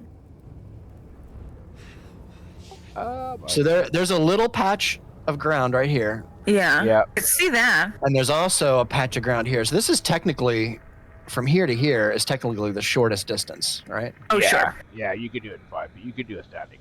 I see what you're saying. Yeah. So it's kind of deceiving. This one over here is the hard one. This is the hard one. Yeah. It's the hardest one in here, I think. Yeah, I gotcha. But anyway, I'm sorry. Okay. So a jump is being cast on Brandy. Yes. Well, that has to be on Chris next turn. I'm sorry. What am I thinking? We're just planning ahead. Gotcha. Perfect. Brandy, is there anything else on your turn that you like to do? No, you can burn us now. I'm actually gonna roll for a fire token, so I can burn you more next time. Hope you lose. I got another one. All right. God damn. So there's 2. All right. So the idea, is if I save up enough of these, All right. Just one tap us? No, gotta get out of here. I wouldn't want to do that to you guys. That'd be horrible. There's a hard roll on it of 2, so I can't hit you for any more than 2. And I did that, so I can't, I can't one-shot you because that's no fun. All right. Brandy, if that's your turn, we will. All right, sorry, that's my turn. Ronan, you are up. You notice the heat in here is just starting to become unbearable, Ronan, as the sweat begins to pour down your face, down your head. You feel an achiness on your left shoulder, and you know exactly what causes it, but you should be used to it by now, you would think. But there is almost like a gnawing feeling. All right. I'm just gonna dash another 30 feet. Okay. He's just running man on top of the freaking lava. Easily levitate scroll. Fucking I'm glad we had that. It's so strong. Yeah. See, this is my way up the griff. I'm just gonna nod at him, give him a thumbs up. Thanks, dude. Oh, thumbs up. I see. Oh, rub it in my face. Look what I got. No, see, this is a great example for anybody who has any questions about how to build your character, right? Like, it's good to min-max your character, but you never know when you're going to need stuff like levitate or jump or, things like this come up, right? So, or a red guy with no hand. All right, perfect. Ronan, is there anything else? Nope, that's it. Okay. D1, you are up, followed by Griff on deck. All right, well, I cast guidance on myself, and then we're going to go for it. All right, You got this, man. Let's go for it, D1. I'm gonna give you your little buff guy. Here goes nothing. 20. Ooh. Nice. Oh, really? Yeah. So D1, you managed to jump across pretty easily. Anola is actually kind of standing, hovering, apparated in the square that's right there. But nonetheless, you notice it doesn't really matter. You can kind of get around her here without much problem here. She kind of moves to the side. Yeah, well done. Well done. So that's 5 feet of my movement, which leaves me with 25, which means I could get right here. Oh, perfect. Movement. Yeah, so same with you, D1. You notice with your passive perception here, there's a little stone kind of Actually, section here. There. I'm going to move to here. Okay. Calculated. And you can see the stone lava little pad there that on the bottom there, and you remember seeing somebody jump over there. Yeah. Oh, the little stone down. And that's here, all I'll say. Yeah. So you could probably use that to your advantage, but I'm not going to steer your character. Yeah. Okay, so I'll move to actually not even there. I'm going to move to there. Oh, you're getting one hell of a running jump. Yeah, that'll give me your 10 foot ride. Okay.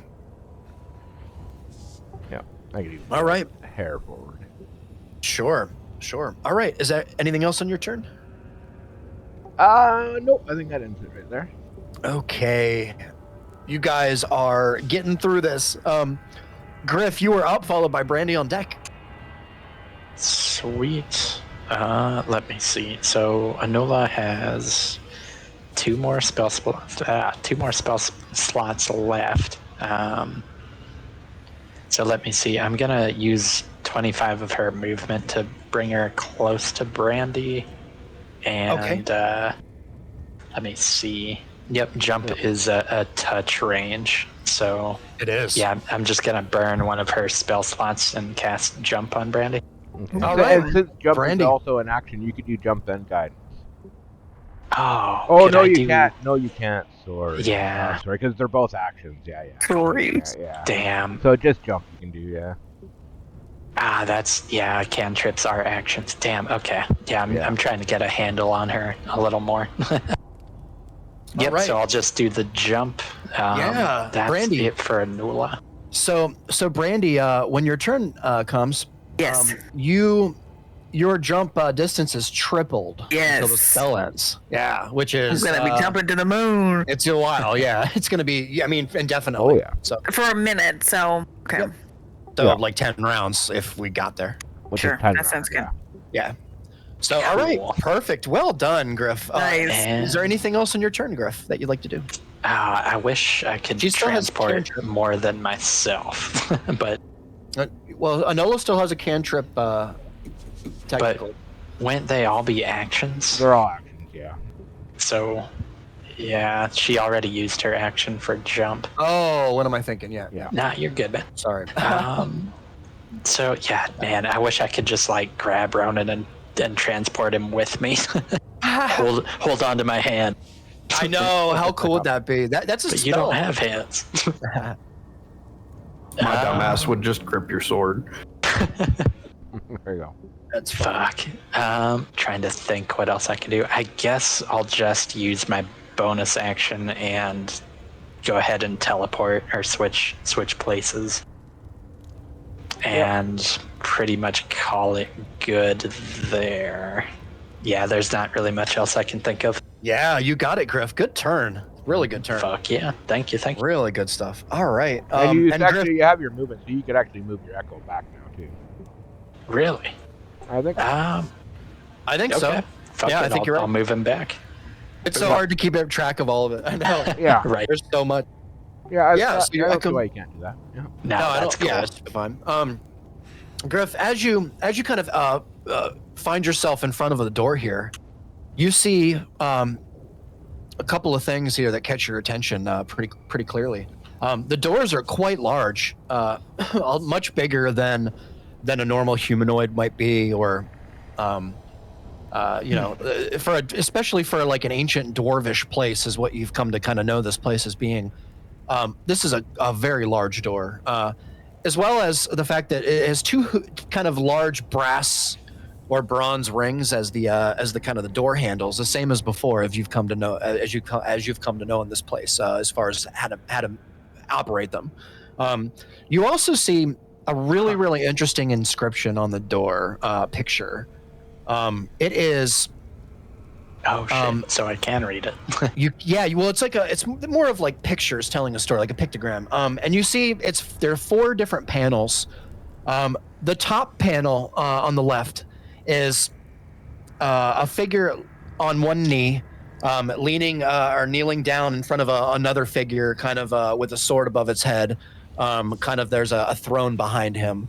The next figure is a large battle. With large mountains of what seems to be corpses. They're kind of crudely carved with like rib cages and skulls. You can see it's clearly like piles of corpses. With this person kind of standing on top with the sword held high in the air. And the third panel, Griff, is a burning village with a person on horseback. Holding that same sword in the air, but there's kind of a light around the sword and an aura around the person, the figure. The fourth is the most disturbing, Griff. The fourth is a figure, the same figure, seemingly on a battlefield of sorts, with his hand raised, one hand raised and his other hand with the sword in the air. And many undead creatures, half coming up out of the ground. Like some of them like almost fully out of the ground. Some of them like only with like an arm up and a hand that you can see. Others like halfway up in the ground. And then in the sky, behind this creature, this person, there are many angels with their hands over their eyes. Oh damn! Like all over the sky, just watching him, but with their hands over their eyes. That is ominous as hell. Yeah. Okay, I'll take a mental note of all this. Yeah, you got it, Griff. Be deeply disturbed. It's almost like telling a story from what you can tell. Yeah, it's Egyptian hieroglyphics. Okay. Anything else, Griff, on your turn? That'll pretty much do it for me. Okay. Brandy, you are up, followed by the fire on deck. And you have jump, Brandy. You feel almost as light as a feather. Like yeah. Jump over bitters. I don't think you have guidance anymore, though. I don't believe. Unfortunately. No. Yeah. But you can jump 30 feet if you run. Yeah. Yeah. I can jump. Let me look. So if you take Where a you're run, going, you don't need guidance. If you back up to here and take a run, you could literally jump all the way up to this spot way over here. Yeah, that's what I was thinking. Yeah. That is amazing. That would be that's so what I was cool. thinking. I'm gonna do it. All right. That's awesome.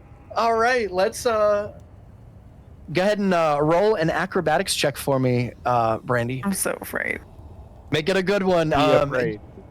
I know, definitely be afraid. Oh, there you go. What? There's the. Oh my god. There's her normal roll. I give her a high five as she whizzes past me. Totally give her a high five, and I'm the person that's. Yay. That's so good. That's so good. Brandy, you kind of arch your back up a little bit more with confidence, straighten your back up, and you kind of dust off your thighs and your hands, and you kind of squat a little and wiggle your butt like a cat, and you start to run. and the moment you take off the ground, you feel something a little different than what you're used to, as the momentum itself almost seems to carry you through the air without much effort.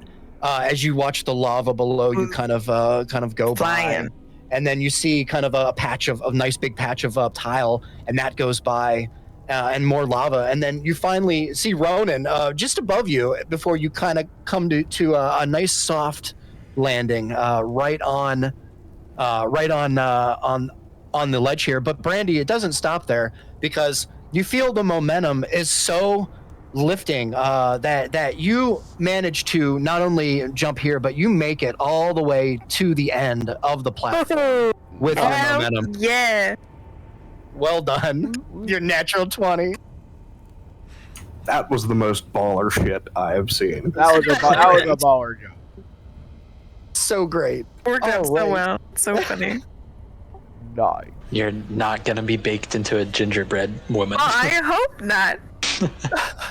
We don't know what's behind that door. Oh my god. That's true. But she's across the evil lava. Hard part.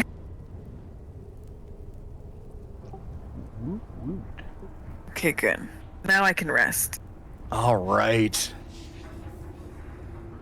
I've got one more spell slot, Sato. True. Just say it. I mean, I might use a jump spell here too. It's the first time we've used it. Pretty badass, right? It is. It's awesome. Yeah, it would definitely be useful.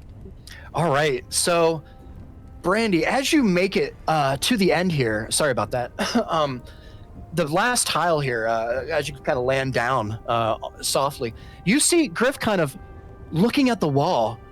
He's really very focused on it, and he's the door, and he's focused on like the pictures you see in front of you here that kind of seem to tell a story. You see the same pictures, Brandy.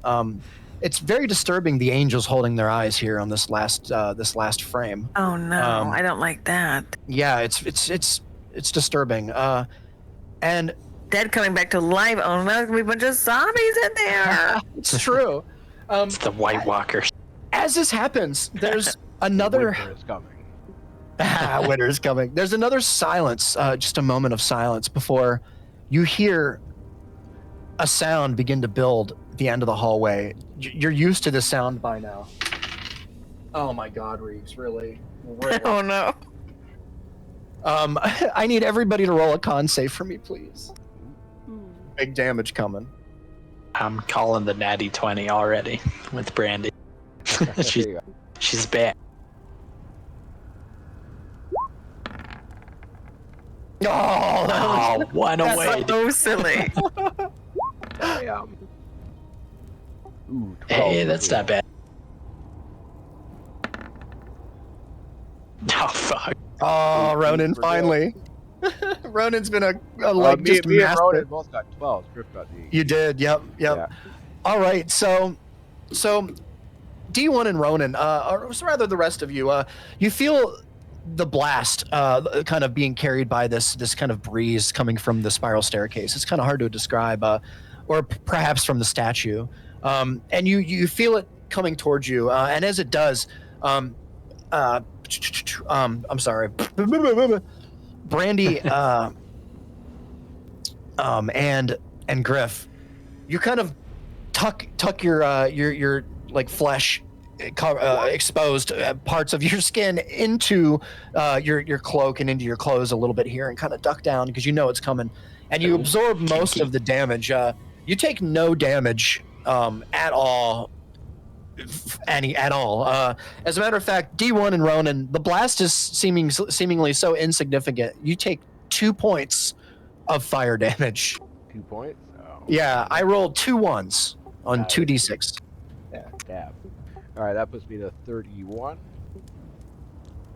31, okay. And I got to do another DC 10 concentration check. Yes, sir, please. Thank you. Oh, it's a 9. So I right just up the lava. down. At least you're not over the lava where you are. It's true. It's true. You begin to slowly float down, Ronan, as your kind of the tiptoes of your feet begin to touch, and then the flats, and then the rest of your weight, very slowly and very softly. I still show panic on my face. Perfect. Okay. Ronan, you're up, followed by D1 on deck. Oh, I forgot to do this. And perfect.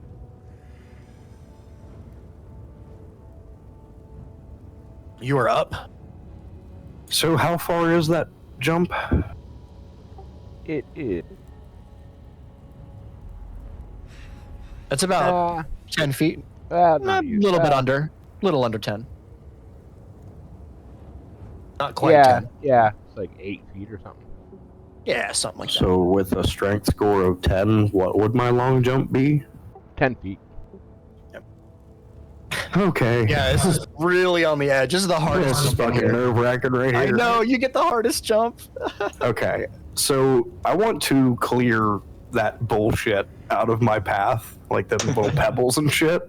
Oh, yeah. Is that going to cost me an action or anything? No, I will say that's an environmental. And as a matter of fact, since you took the time, Ronan, to actually address that, we'll say that you 100% clear the path here. Sweet. Yeah, I love that. That's great. That will not be a factor. That's awesome, man. You're clearing your own runway. All right. I'm going to close my eyes and just fucking book it. Channel Mario. What's higher from you? You haven't had to roll yet. What's higher from you, acrobatics or athletics? Yeah. They are both garbage. Oh, no. Well, I'll let you make your choice. Yeah. Acrobatics would give me 2. So, all right. Yeah, I'll do an acrobatics. Okay. Let's see what you got, Ronan. Roll a good one. Shit. Oh, 11. Oh, Ronan. So as you clear a patch pretty well, actually, and you jump, you kind of put your leg back, and you with everything you have, you kind of run forward, and you know that it's quite a distance here. You see Brandy in front of you. She's made a little bit of a way for you there, so you have some room to land. And you can see they're both fixated kind of at looking at the door, but you managed to jump, Ronan, as hard as you've ever jumped. Unfortunately, Ronan, you're about a foot short, and your leg manages to, from your ankle probably down, because it's about how deep it is at this part here, is completely covered in magma just for a moment. And you take 7 points of fire damage from it.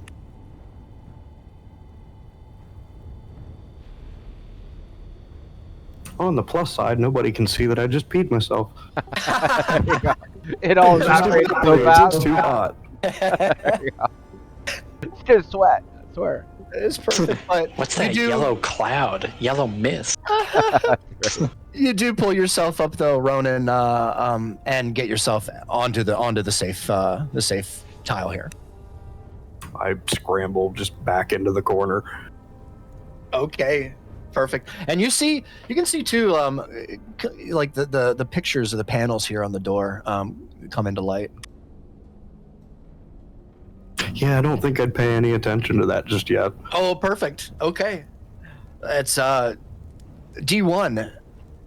You are up. All right. Well, I'm gonna take a running jump and try to hop over, catch one foot on this little island here. Yeah, you got it. And then hop over to meet Anula. All right, roll acrobatics or athletics with advantage, D1. Ooh, advantage will help. Yep, you get advantage on that tile. Nice. Here goes nothing. Oh, jeez. Thank God for the thing, yeah. 19? 19 pass is a success. You managed to kind of jump over, and it's funny. For a moment, D1, you feel kind of your balance kind of give way just for a moment because of the heat, but then you catch yourself and you manage to jump across. All right. I just gotta look at Anula and go like, whoa, kind of face. And perfect. I think that ends my turn there. All right, D1, you're pretty far back here, but you could see kind of if you squint, because of the fire here and the kind of the orange glow over the room here, you could see your companions kind of at the end of the hall here. It looks like Ronan just made it, kind of a little bit short as you saw him kind of lift his leg up out of the fire and kind of pat it down. Yeah, I gotta be like, holy shit, this lava is fucking real. Yeah. Okay. Yeah, that ends my turn there. All right, you got it. Griff, you're up, followed by Brandy on deck. Sweet. Let me see. So Anula's on her last spell slot here, so I'm gonna burn her very last spell slot and just cast Jump on Sato, or D1. Yeah, you got it. You got it. Yeah. So D1, you feel lighter. You can't tell if it's because you just jumped, and kind of it reminded you of like a time of maybe your youth. I don't know. Or if it's some special, skipping through the field, just frolicking, But you do feel the touch of Anula, the warm touch of Anula as this happens. She gives you kind of a smile. Yeah. Right. And with her cantrips depleted, or her spell slots depleted, and she used jump, like it counts as an action, so she can't actually cast guidance or anything. No. I think I'm actually gonna de-summon Anula, because if you do that, it would drop jump because it's a concentration on her end. I don't think it is. I don't know. So jump is not. Jump's not concentration. Oh, really? Yeah, thankfully. Yeah, it's just a spell. You're right, Ronan. If it were a concentration, it would definitely end. That's banging though. Yeah. Yeah, it's OP right now. I was born for this. Are you gonna summon her, or you're gonna de-summon or whatever? Yeah. So you lift your Dreamcatcher up, Griff, in her direction, and she like looks over at you, and you see her kind of lift her hands up as the blue light kind of spirals in your direction and into the Dreamcatcher itself. Oh shit! I catch her with the Dreamcatcher. You catch her with the Dreamcatcher. Sweet. Yeah, I'll just nod to D1 and say, "Make it across. no man left behind." A good one. That's right. Very nice. All right. Yeah, that'll pretty much be my turn. You got it, Griff. Brandy, you're up. All right. What would you like to do? You kind of at the end of the hall here, so there aren't a lot of options. There are a couple. I'm not going back the other way. Yeah, that's right. It's true, right? It's getting a little crowded over here. I'm going to be way more back. I should have made more area here, but Oh, you're fine. We'll just say that this tile here also is plenty enough for yeah for D1. Yeah. Perfect. Yeah. Is there anything, Brandy, you'd like to do while we wait for our friend D1 to kind of make his way over here? No, I'm just gonna keep stretching. I'm just happy to be alive, For sure. Okay. Sounds good. If that's the case, I guess maybe at this point, Brandy, you and Griff are kind of talking about the door here. You can see there is no keyhole in the door. It's just two big loops, big hoops, like you've come to see in this place. All right. And if that's your turn, Brandy, I will roll again for that. Because why not? And all right, Ronan, you are up, followed by D1 on deck. I'm going to very shakily reach into my pack and pull out my wineskin. Oh yeah. And have a drink of that. You got it, Ronan. Yeah, you had wine this whole time. And it does quench your thirst, Ronan. It's to the point where the heat in here it was almost unbearable at times. Yeah, well done, Ronan. 5 points. And is it 10 points? Yep. Yeah. Perfect. And then, okay, so looking at Brandy and Griff, without giving me a straight up hit point number, describe how you guys are looking. I'm 1/4 of what I should be. I think I'm looking pumped. I'm jacked. But I'm surviving. All right. Yeah, I will pretty hand much you. topped up. I'll hand Brandy the wineskin. Oh yeah, no, I definitely need wine. Yeah. That was the question. It's for I don't like personal this. reasons, not for health reasons. So you get a D10 of temporary hit points. Oh, dang, that's a strong wine. It's really strong, yeah. Calms the nerves. Yep. Okay, should I just roll now? Yes, please. I'm trying to remember how many do you know how many? That was my last charge of it. Okay, thank you, Ronan. I have bad notes on that. I feel like I have. Well, no, I think I have a potion. Oh, 2. Brandy, do you if you have an inspiration, you can go ahead and re-roll. It's up to you. Or you can take the 2. I mean, I'll re-roll because that was his last charge. We gotta make him. Oh, roll again. That's bullshit. That's bullshit. That's crazy. This is another. There you go. There you go. 7's good. I'm not That's going to much better, take that 2 again. That sucks. It was so funny. So you regain 7 more points, or 7 temporary hit points, Brandy. Yeah, It's 7 temporary, yes. Temporary, yeah. Okay, perfect. Thanks for the drink. Oh. You're very welcome. That was an amazing jump, by the way. Yeah, I'm still flying high from that. Nice. Okay. All right. If there's anything else, Ronan? Holler back to D1. You got this, big guy. I'm like, I gotta nod and be like, oh yeah, little lava never hurt nobody. And that's my turn. All right. Perfect. D1, you are up. All right, well, I'm gonna use a bonus action to cast Defensive Field on me to give myself 3 temporary hit points. You got it. Very nice, D1. And then I'm gonna take a running jump, which would give me 36, which would make me. If I make it, I should land up where Brandy did on hers. But well, she got a natural 20, which is why I gave her the extra. Oh, for the 10. extra, yeah. So I should be able to land, but- be able to land here. Yeah. Let's get a natural 20, man. It would be so My amazing God. if you got a Oh, natural God. 20. Oh yes. I'll not hold I'm my breath calling on that. Come on, There's man. no rocks to All step right, on. here goes nothing. Oh, One away. One away. 24 though. Oh man, yeah. You D1, you lift off the ground with such grace that the momentum itself takes you kind of up higher in the air in a very wide arc, if you will, before you kind of land gently on the exact spot that you intended on. Absolutely no problem at all. The rock there that was once there, which could have made it possibly difficult and made you slide into the lava, was 100% cleared away by your good pal Ronan.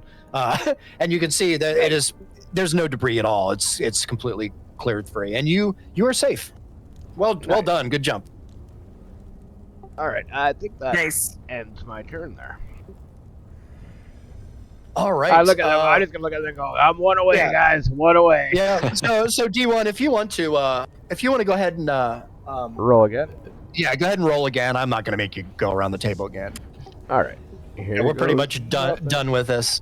Yeah. I'm gonna cast guidance on myself again, and here goes nothing. Okay. Oh no. That's enough. 13. 13 is enough, barely. Nice. Yeah. So you managed to make it across, D1. You float Nice. across.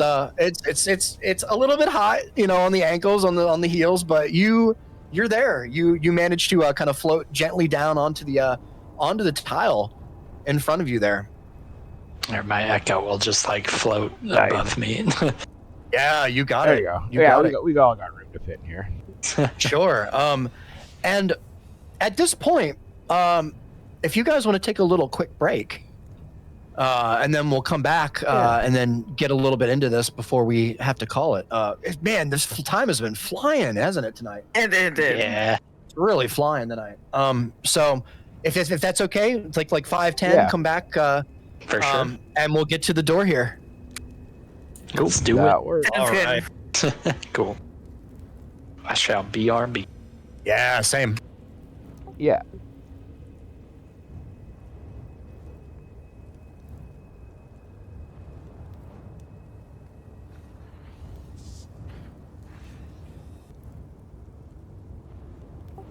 Oh yeah, I'm back. Welcome in. Danke schön. Yeah, that lava is definitely deadly lava. Dude, it's no joke. Holy fuck. I kind of, like, in a weird sort of way, did want to die to it. Because it's like one of the dumbest deaths you can have. Died of the lava. I think that happened in Critical Role once, actually, where they fell burst into the lava and like one shot died. Oh my god.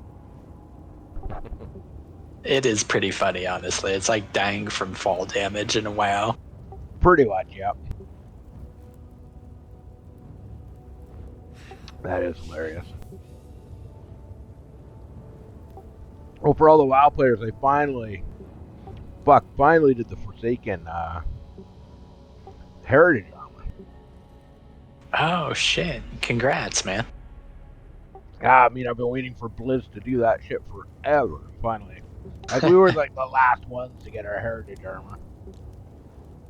But if you look into if you go to Pestilence General and scroll up a bit, you'll see. I took a screenshot. It's a pretty fucking wicked looking set that they did, actually. Yeah, their heritage stuff is amazing, honestly. It's worth it. Yeah, they did a really good job on the undead.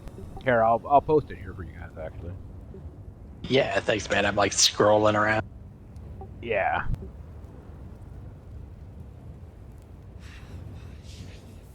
Yeah, it's pretty fast. That quick shot of it's going to show up on the recording. That's cool. Oh, I see it. Okay, damn, it's pretty damn cool, man. Very purple. Yeah. Yeah, well, it's that weird blue, but that's the Forsaken colors, right? Oh fuck! I mean, it works really good with your green accents there. Yeah, that's fucking tight. Well, that's the full set from head to toe right there. Yeah.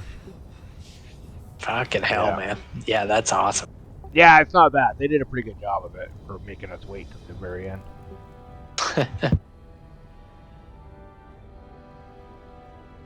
Was that the last heritage armor? Like that? Yeah, I think it was us and one other. I can't remember who else, but yeah, two of us were the last ones. Yeah. Holy fuck, man!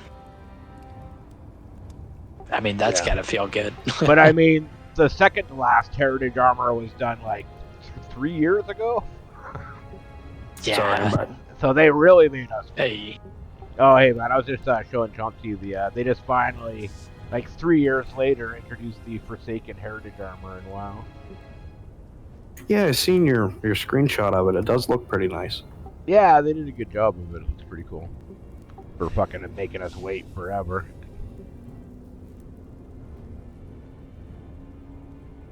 Yeah, I can't really say that I'm impressed with Blizzard as a company anymore. Yeah, they're I was gonna ask how WoW is going. I have no inclination to go back. Yeah, a lot of people don't. Basically the raids have been fucking awesome, and the rest of the game's been pretty blah.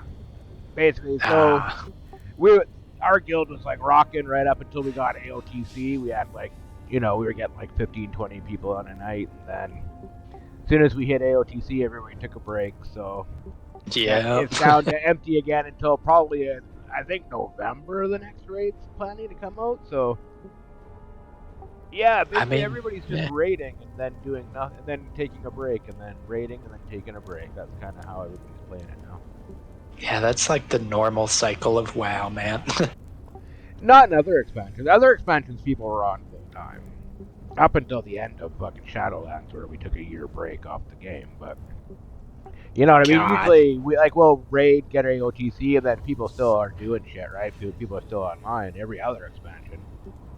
But yeah, that's true. It seems like people just gotten to the point with WoW where we all still want to raid, but we're not really finding the game in general interesting after the raid's over, you know what I mean?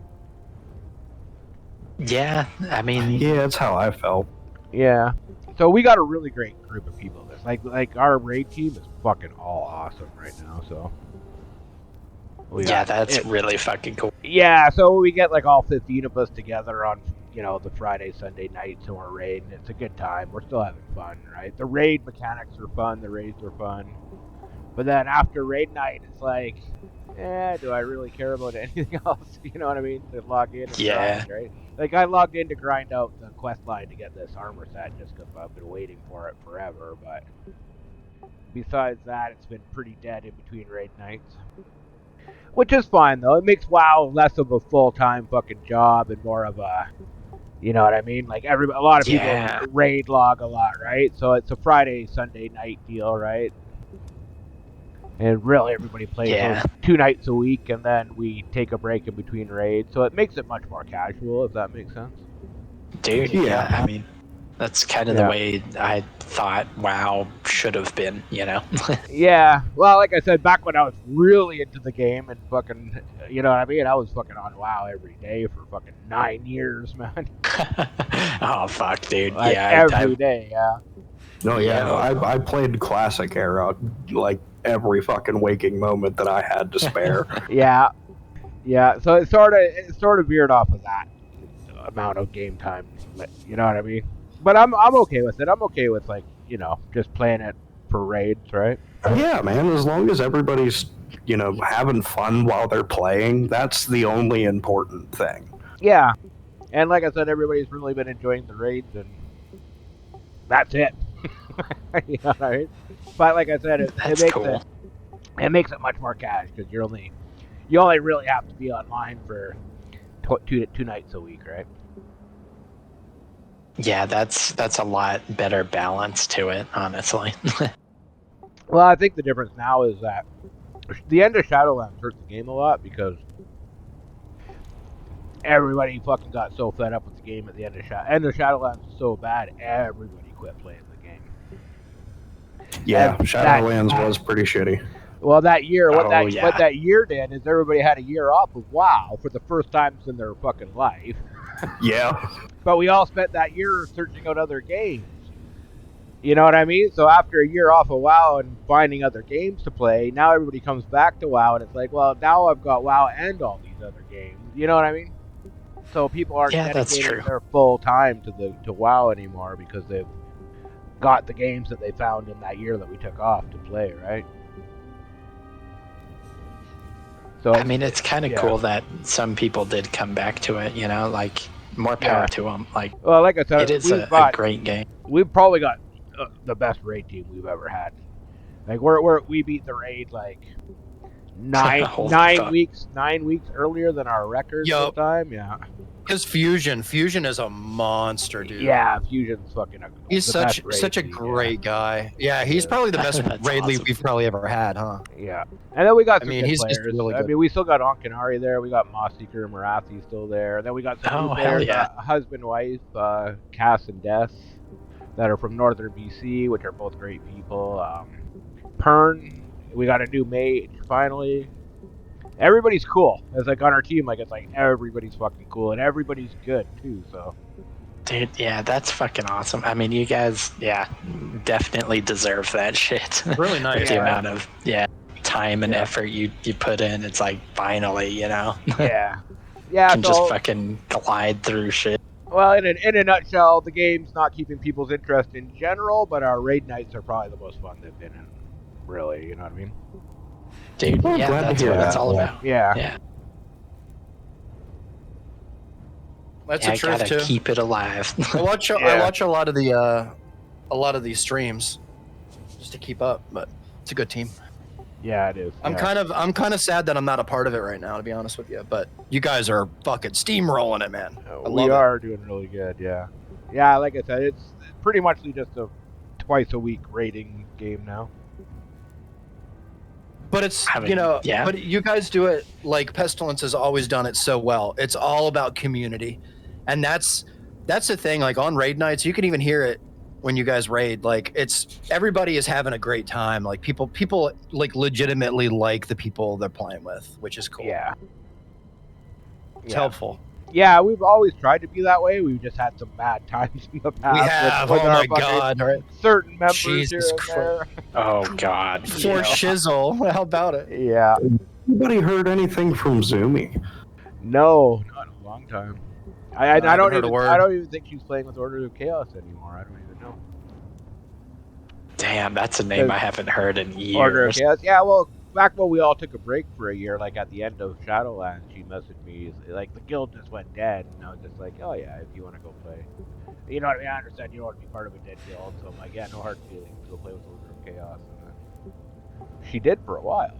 And then I don't know. She has. I don't even think she's playing the game at all anymore. I actually miss Zumi. I regret the fact that her and I didn't clear up shit. Yeah. Same, Mio.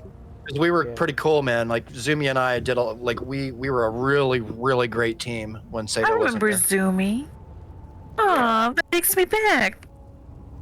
Yeah, you're right. Because like I said, we all took a year off at the end. Like everybody. Yeah. Everybody took a year off at the end of Shadowlands. It's true. Yep. It was actually a Japanese because I stopped playing in. I remember it was November when I stopped playing, and then Dragonflight came out a year later in November, so it's literally a year to the day that we shut the guild down for. But yeah, so I just remember people, her. Well, we shut the guild down. A couple of people, including Zumi, moved to Order of Chaos because they were still going. They were one of the few people in the game still going because almost everybody else quit. So yeah, we had a few people transfer to another guild, and then when we came back, it seemed like none of them were playing at all anymore.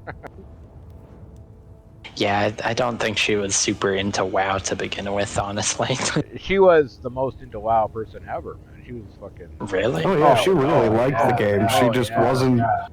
More than anybody. She would play that game fucking 18 hours a day, 7 days. Yeah, didn't Zumi have like fucking 18 alts? Yeah. She had every alt to maximum level, professions to maximum level, everything. Yeah. Yeah, you're right. Her fucking hordes of gold, I remember. Oh yeah. Who was the other guy that had a bunch of alts but he didn't have a mic and he never talked? Oh, Morn. Morn, yes, Morn. Yeah. Or Morn. So Morn he was my little PvP buddy. Oh yeah, he was amazing, man. One of the best players we ever had. That guy. Yeah, it was so much fun playing with him. We would do like 2v2 and. That Mord wasn't a machine. No, he definitely was a robot, like for sure. Yeah, Mord was an AI program. Terminate. So he was another one of the ones that went to Order of Chaos when we shut the guild down because he was still playing. And another one, I don't know if he's even still on anymore or not, to be honest. I have both him and Zumi as BattleNet friends, but it says they haven't been online in like years. Yeah, that's what I noticed too. Nah, well, I mean, it's good fucking times, you know? Oh, yeah. Fond memories. Yeah, exactly. I mean, Pestilence has been going since, like, beginning of MOP. So we've got a long history of crazy shit fucking Pestilence, let me tell you. Yeah, it's really just the fucking memories. Even the shitty ones sometimes are like, it's all part of it, you know?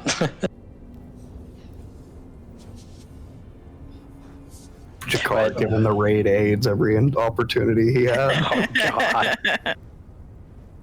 We could write a book for sure. It would probably be a bestseller if we wrote a book about all the drama and Pestilence, man.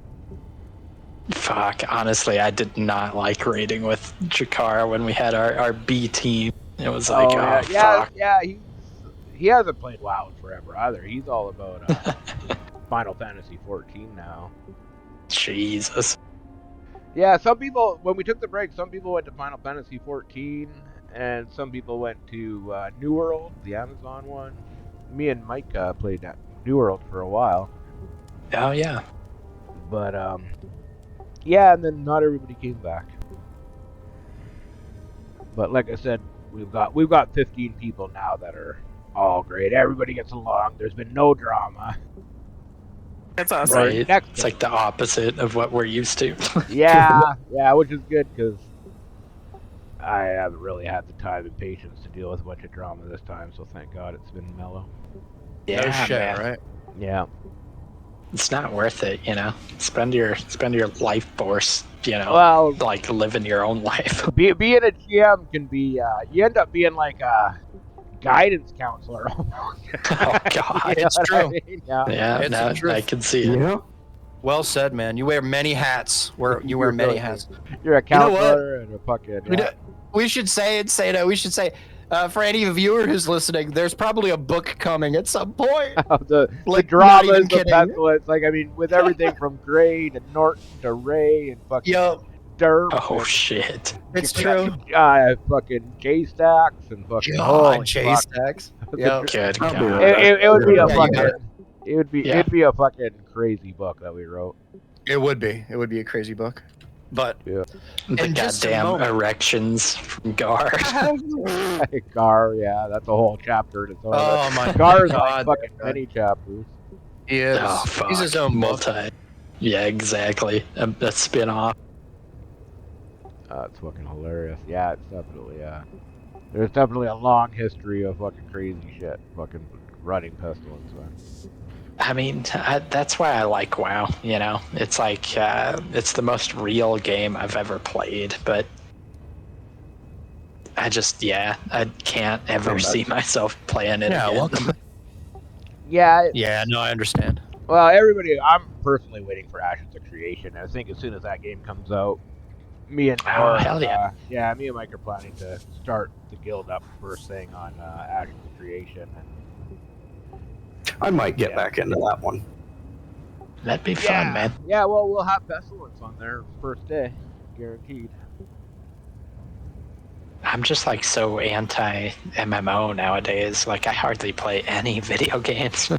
Yeah, a lot of people are. I think. Well, I mean, we're gonna have to see how Action turns out, but it's looking pretty fucking awesome so far. So it won't be out until 20. They're on Alpha 2, which is gonna go for a while. Then they gotta do Beta 1 and Beta 2. So it'll probably be 2025 before it officially releases. Maybe. Yeah, probably. Maybe Christmas time, 2024 at the earliest. Well, I mean, the Unreal Engine is one of the best you can fucking be on, so it's gonna be intense. Yeah, it looks like, I don't know if you've been keeping up on the videos and stuff for Ashes, but it's pretty fucking cool looking.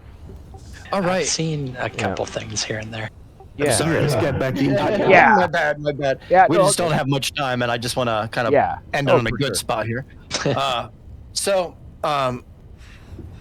you guys are kind of all at the end of the corridor here of fire, as you see it, and surprisingly enough, from where you're standing, you're not being burnt by standing here. You have a little bit of room, but you all see the 4 panels on the door. I can describe them to you again if you'd like. Yeah, maybe. Has anybody tried yanking on the door yet and see what happens? No one has, no. Yeah, that's what I was gonna do. Yeah. Yeah, you have the floor. All of you have the floor. Yeah, I'll yell to Ronan. Go try and give it a tug, see what happens. I'd yank it, but I Shit, don't is have it hands. push or pull? Do we have enough room to do this? It probably explodes. By our luck, there's gonna be lava behind the door. It reminds me of, I don't know if anybody's seen, I think you should leave with Tim Robbins, but anyways. Oh fuck! Say no. Where he's doing the job interview and he fucking goes to open the door and the guy he just did the interview with, I think it's push. He's like, he doesn't want to be embarrassed, Oh right? yes. Yeah. Oh yes. He's like, no, He just literally way. just. I know. I was here yesterday. He's fucking breaking the fucking spring out the door. So it just yeah. That's a deep cut. Oh, that's funny. Oh man. Okay. All right. Sorry, sidetrack. No, it's okay. It's okay. I just have to center myself now. Okay. Shit. I totally forgot. What are you trying to do? He's trying to pull up the door. Okay. And push. Explain. Explain to me how you were doing this. Well, the other set of ring doors, we had to turn them, didn't we? That's correct. Okay. Do these ones? I'll try and turn them left and right. Yeah. Like, So do they? How do they move around? yeah. So Ronan, they seem to be very similar, like exactly the same as the other doors throughout the dungeon here so far. You see, they pull out, and then they kind of twist either right or twist left, from what you can tell. And if you roll me a history check, Ronan, I will tell you more. A 7. Or will you? Or will I? let me roll a counter here just to see what happens. You seem to remember some kind of like how it made a difference, twisting them a certain way as opposed to like the door adjacent to it. That's all I'll say. We'll look back to the group. I think it's the same mechanism as the other one. Does anybody remember how we did that? I don't remember where we are now. Let me see if I put my notes. I'm trying to think. I think we turned them clockwise somehow, didn't we? Or did we? Wasn't there some gems we fit in it? I thought maybe. For the door, I'm trying to remember. I don't think for the door. Yeah, maybe check if the rings like twist or pull out in any way. We definitely did something. I don't specifically know Twist what. the ring to the right. Twist those knobs. Yeah. Right. It's like a 80s porno. So I'd like everyone except for Ronan to roll me a history check, please, and we'll just take an average here. Okay. And we'll include Ronan's.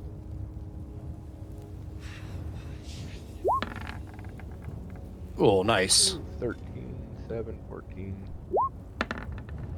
17. Ooh, lucky number 7.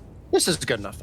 You seem to remember these rings, depending on which side it is, which door it is, need to be pulled out and twisted either to the right or to the left, but definitely not the same way. Collective group. Aha! That's exactly right. Yeah. All right. So I'll suggest pulling them out and turning them maybe to the left this time, and then yank it on the door. Maybe the guy without hands should not be up front. Yeah, I'll turn the right one to the right and the left one to the left. Okay. You got and it. Try and open the door. Ronan, as soon as you do this, there is a very loud gust of wind that moves through the corridor as you stand here.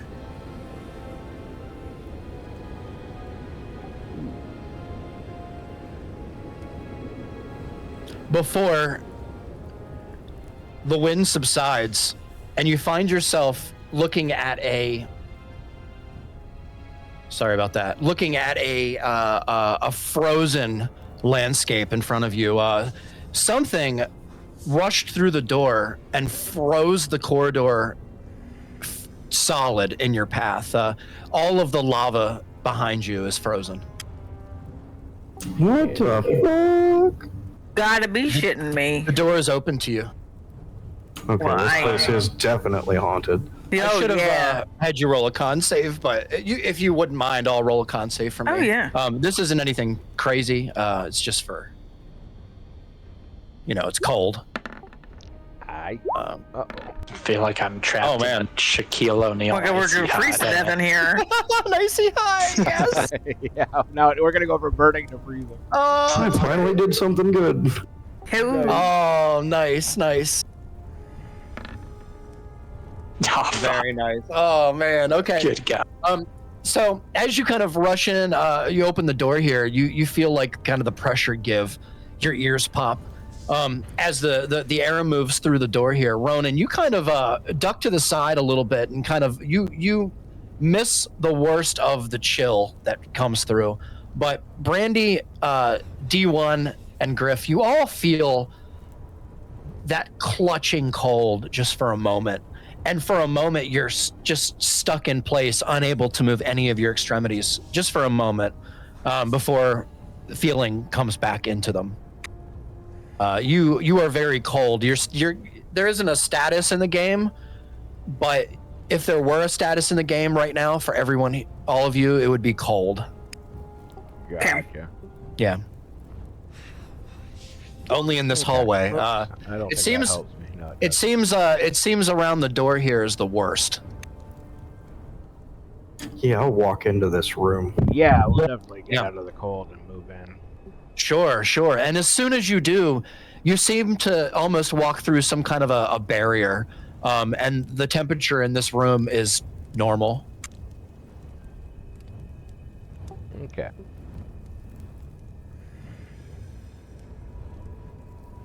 Yeah, we'll definitely move in. Is everybody moving in? Yeah. Heck yeah. And bitters too. As soon as the last person, bitters. I'm just kidding. Don't forget bitters. So Nicole. Right. Yeah. Yep. Nice. As you walk into the next room here, you instantly notice that it is a very, very large chamber. The ceiling in here is probably 60 feet. It's grand. It would be equivalent to maybe a cathedral as far as scale of this place. There are a series of pillars at equal increments around the kind of oddly shaped room. But what you see in the middle of the room is no short of kind of a wondrous thing, probably one of the most wondrous things you've ever seen. It is a raised platform with a sarcophagus and a kind of a chiseled out form of some sort. There even seems to be some gold that catches your eye through the kind of the dimly lit flame in the room here that seems to be kind of magically lit all around the room. You also notice there are many lids in here. There are tombs as well, a lot like the ones that you saw on your way here. Many tombs all along the outside edges of the wall, as well as something else. Ronan, you notice this right away. There are areas of the ground here there's no tile. It's just dirt floor. It seems to have been either ripped up or taken away, or it's hard to say, but there's a lot of dirt, exposed earth in this room here, which is a little unsettling. You also see vases are scattered around. There seems to be dust in some of them. Almost, they're probably, maybe some of them are urns, as well as something that catches your eye as well. Most of your attention is drawn to pretty immediate, and that is the 4 kind of very large suits of armor that guard the 4 corners of this kind of sarcophagus at the end of the room. And I will give you the floor here.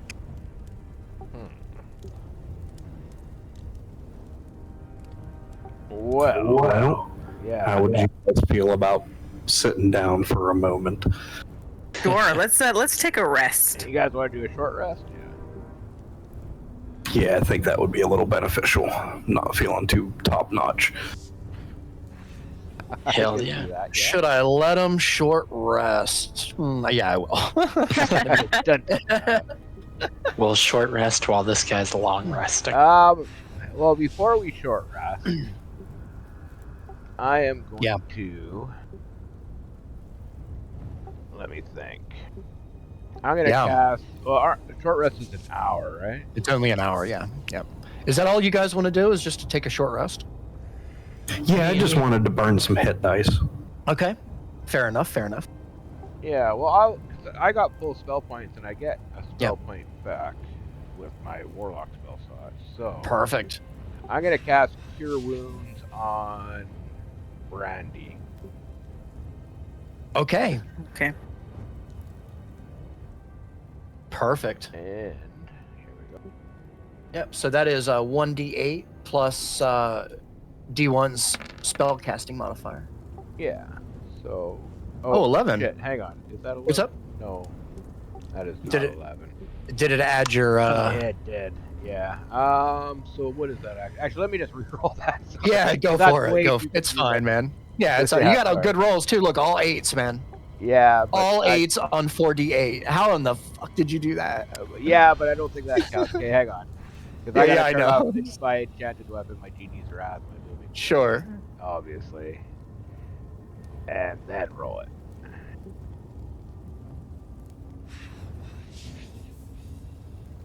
There we go. Okay, so she gets 4 hit points back. Oh, perfect. Brandy, you get 4. What is it? Just 4? Yeah, 4. Okay. Healing. 4. Cure wounds. Yeah. Damn. It's weird. It looked like you rolled a 6 on my screen. Yeah, that's exactly what it looks like on my screen. It said I rolled only a 1. Yeah. Yeah, weird. Oh, whatever. Weird. It's just a little bonus because she's gonna get hit dice here anyways. But yeah. Sure. Yep. Okay. Nice, Brandy. You feel a little bit better. We're getting there. You find a nice pillar to kind of like rest up against here as you kind of look around the room. You see, it's dim. It's kind of more or less dimly lit, but you could see everything in the room. There are enough torches here. Many torches actually, which seems odd to you. There are a lot of torches in here, and they're kind of seem like magically lit. From what you can best tell from your observation, in this dungeon so far. As well as lots of spider webs, something, Brandy, that you noticed kind of right away. But I will give you the floor.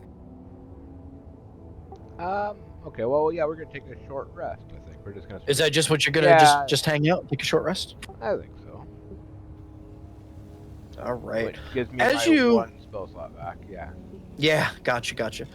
And as you do, I would just real quickly for all of you to kind of like run down what you're doing during the short rest. You're just kind of hanging out. Are you taking a bite to eat? Are you taking something to drink? Are you tending to wounds? Well, I don't eat or drink, but right. Yeah. Yeah, I was just gonna sit down and I guess eat something. Sure. See what I got. Got some rations in here. Yeah, I can pass out some peaches. Rotten peaches. some squishy peaches. I don't know if that'll help or make it worse. It'll help me. You got the iron stomach for the rotten peaches. Gained immunity. That's right. Alright, I'm gonna roll my hit die. Yeah, go for it, Ronan. Yeah.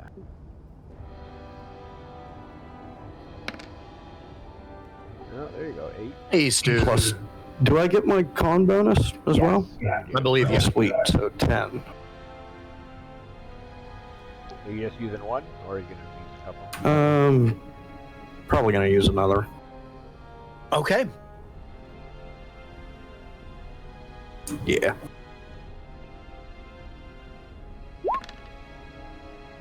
Oh. 3? Yeah, plus 2 is 3. Well, it's plus 2, so it's yeah. Got the trifecta. Very nice. Are you rolling another?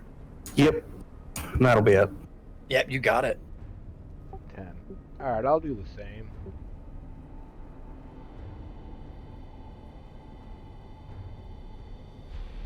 Do we get all of our hit dice back? As many as half on a long rest. So Half that's on a long run. 9.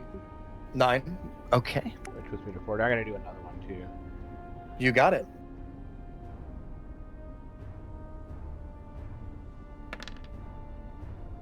So that's 4, 7. Yeah. 4 plus 3. Yeah. So that puts me there. And then I'll do my D6 one too. You got it. There you go. Nice. So Nice. that puts me to 4. Very cool, D1. Very nice. And that puts me at... How many did I use? So I used 2 of my D8s and my 1 D6, right? That's right. Yep. Oh. Perfect.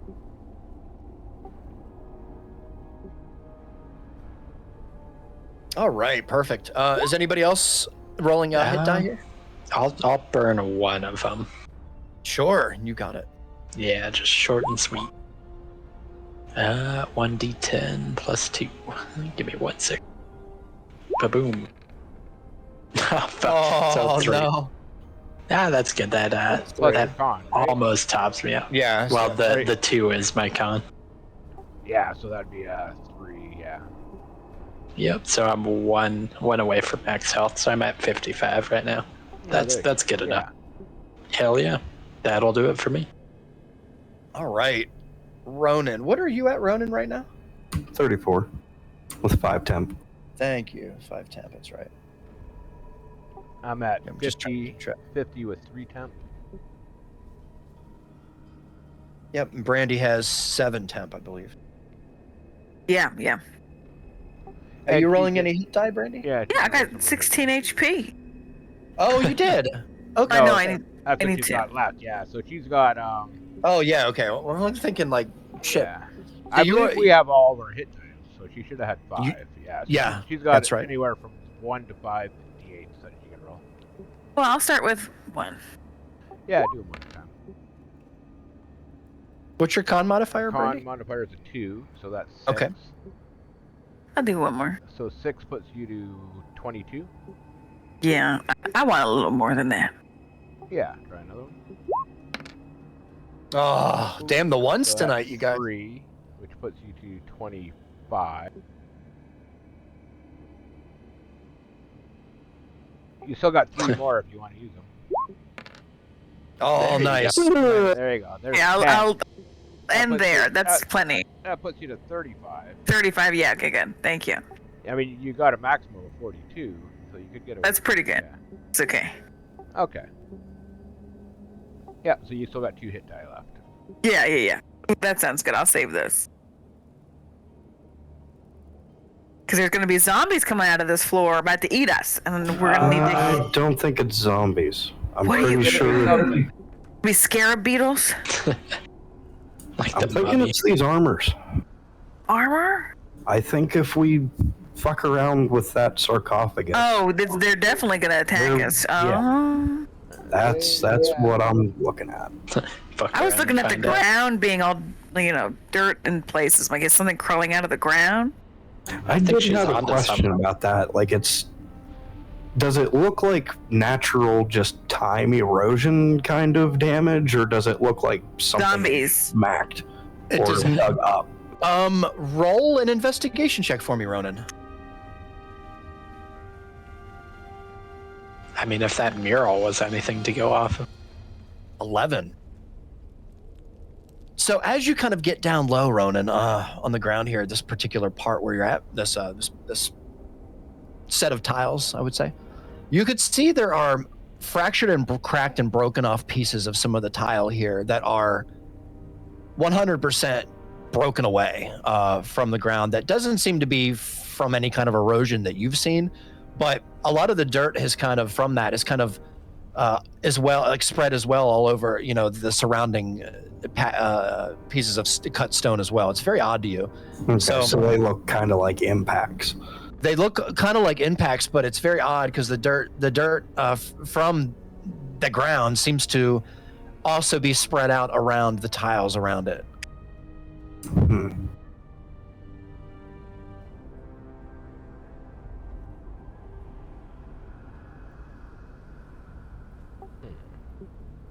Well, should we just walk right up and I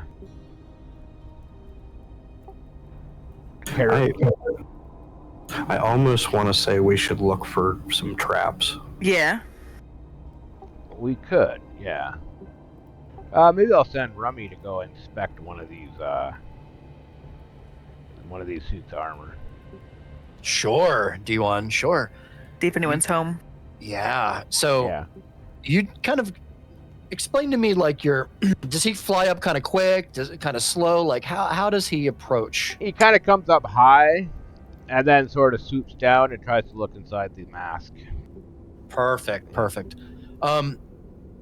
D1, roll an investigation check for me. If Rummy has any modifiers, add those as well. I think he just uses mine. Okay, that's what I thought. Yeah. Yeah. Investigation. Oh, look at that slide! It rolled back like that. It was cool. Yeah. I love how it does that, man. It's cool how it builds anticipation. Yeah. So 20, Nice. 23. 23 is really good. All right.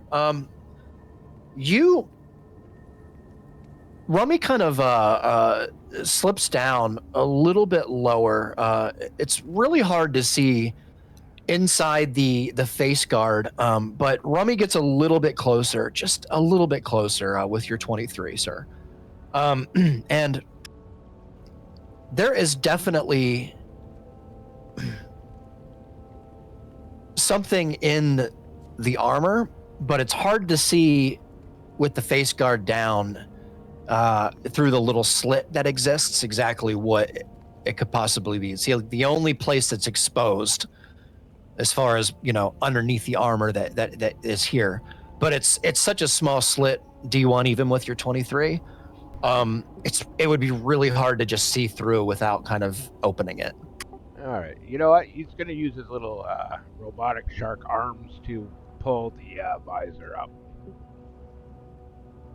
Sure, D1. So you get the sense almost immediately, as soon as you see it, D1, the corpse underneath the helmet on the suit of armor, the eyes kind of just a depthless gaze, sunken into its skull, kind of flesh kind of sunken in on the cheeks, pulled tight. You could see that this is some sort of corpse standing here in a suit of armor. Interesting. Okay, I'll bring Rummy back, and I'll let everybody know. And you can hear the guard slide down, cha-ching, like back to where it was. Yeah. So I'll let everybody know. Yeah, there's definitely some dead bodies in those suits of armor.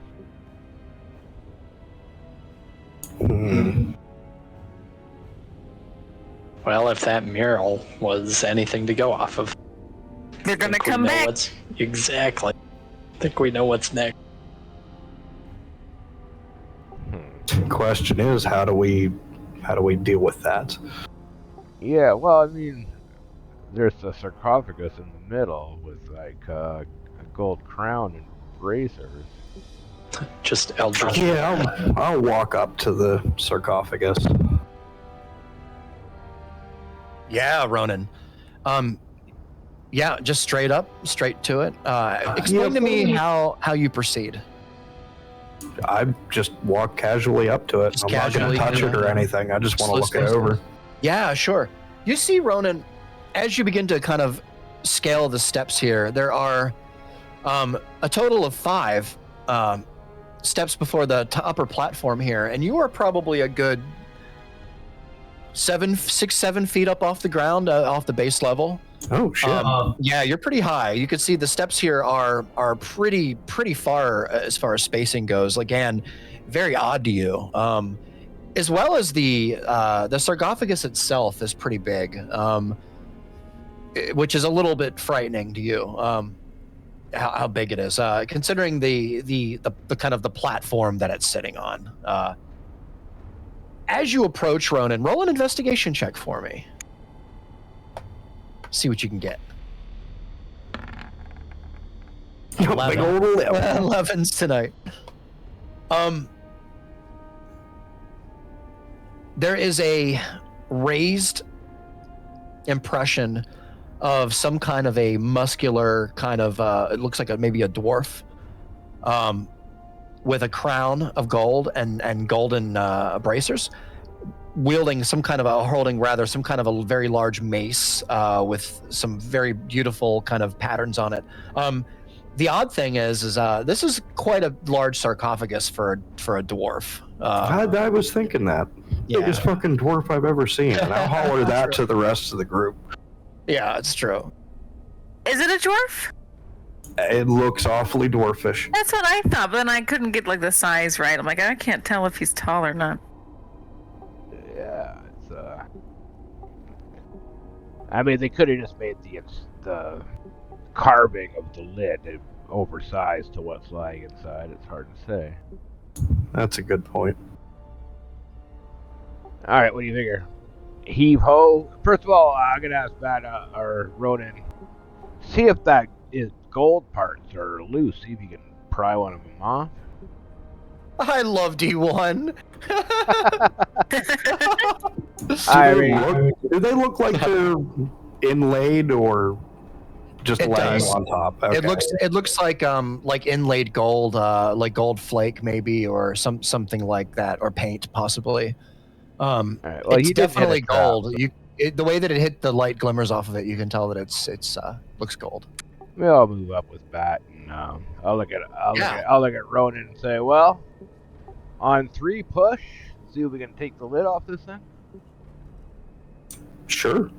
I mean, what's the worst that could happen, right? There's only 4 zombies surrounding us. I mean, yeah. Speaking of that, I'm gonna try and push that armor that's above me. Oh, you're gonna push it? Yeah. Can I knock it over? Are you gonna shove it? Uh-huh. You could definitely try if you'd like. You can certainly try. You can certainly try. I would definitely say try. Roll. Let's see. This would be a shove, wouldn't it? So let's treat it like a shove. You know what? I can't treat it like a shove, actually. Ronan, you try and push it. It doesn't seem to budge. I was afraid of that. All right, on 3. Are you pushing the? Okay. Push the lid yeah. So you can see. This is great. So you can see where the lid kind of meets. There's like a kind of like a lip, right, and a seam. And you're gonna try and just push it. Just push it straight. Yeah, we're gonna try and wedge my pole arm in it to maybe get advantage because I got these little noodle arms. I would say if you want to try and shove the tip of your pole arm in there to try and get a for sure. Yeah. Let's see what you can do. I would say roll a let's see here.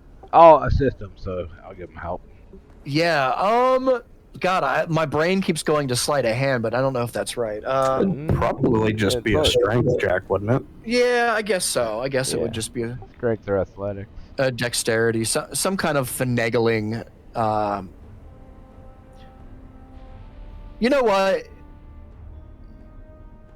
Yeah, roll a sleight of hand check for me. That's what my instinct is going with here.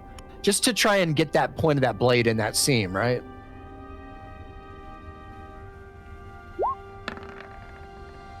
An 8. Although I was assisting, so he should get advantage. Oh, yep. Roll again. Thank you. And actually, I'll That's much better. Yeah, there you go. There we go. That's cool. So you kind of support the back there, D1, or kind of when he goes in, or as he's guiding in, I've got my big steel gloves on, so I'll try to grab his blade and wedge it in there as he's pushing. Oh yeah. Love it. You find a pretty good spot, Ronan, to slip the very tip of the glaive, maybe 1.5 inches. You can get a pretty good amount of leverage in there if you want to. Are you trying to pry it open? Is that the idea? Yeah, I thought we were just trying to open it. Yeah, you got it. So as you kind of lift it, there is a. I hold my breath. You hold your breath? Yep. All right. D1 doesn't have breath to hold. I don't have to breathe yet. Brandy and Griff. Yeah. Roll a constitution check for me, please. Oh Lord. You guys are pretty far away here. Just see what happens. I'm trying to be safe back here. It's true. You said check, not just a check. Yep. And we'll end it here soon, guys. Don't worry. No worries. An 8. Shit. So as you sit here, Griff, kind of just resting, you smell you can't tell what it is. Maybe it's the peaches in your sack. Maybe going a little bit more bad. It's hard to say. But Brandy, as you sit here for one moment, you get a whiff of something that is just horrid. Oh no. It's dead. It's death. It's rot. It's decay. Something that has lofted and stagnant in the air of an unoccupied, or rather an undisturbed space for probably who knows how long.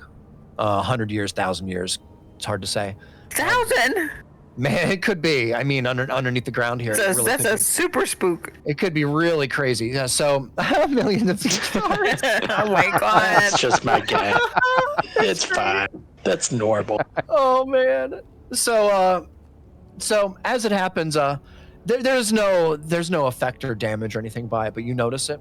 And as this kind of lofts around the room here, the lid is actually now lifted up enough where you could probably lift it up and look in, or flat out just move it across. We're gonna flat out push it straight across. Yeah, just shove this thing off of here. All right. So the lid, it's pretty heavy.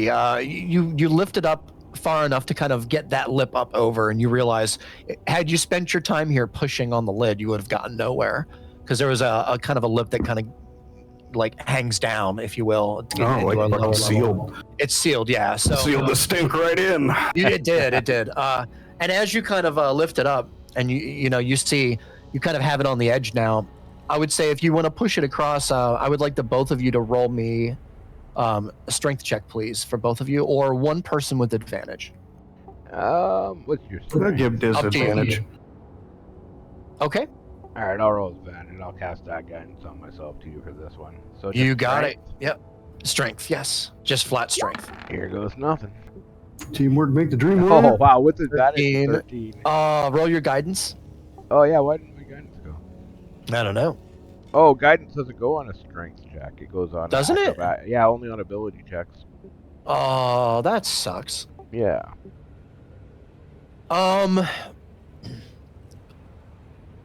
I feel like I'm giving away something here, but use your athletics instead. All right, we'll try athletics. Yeah, instead. I'm sorry. I should have asked you to do that first. You gave it all away. I know. I'm giving him another chance.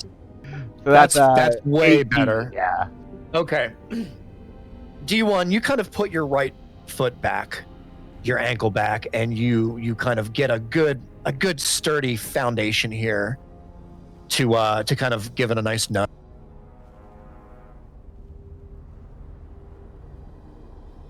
And as soon as you do and push it, you see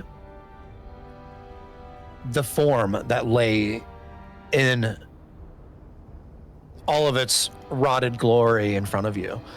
There is a crown of gold upon its head, 2 golden glaives, a pair of gloves on that seem to have some kind of shimmer about them. There's a very, very large maul made of seemingly some kind of precious metal. It's hard to say. This thing is armored. It has gold and silver thread throughout its garment.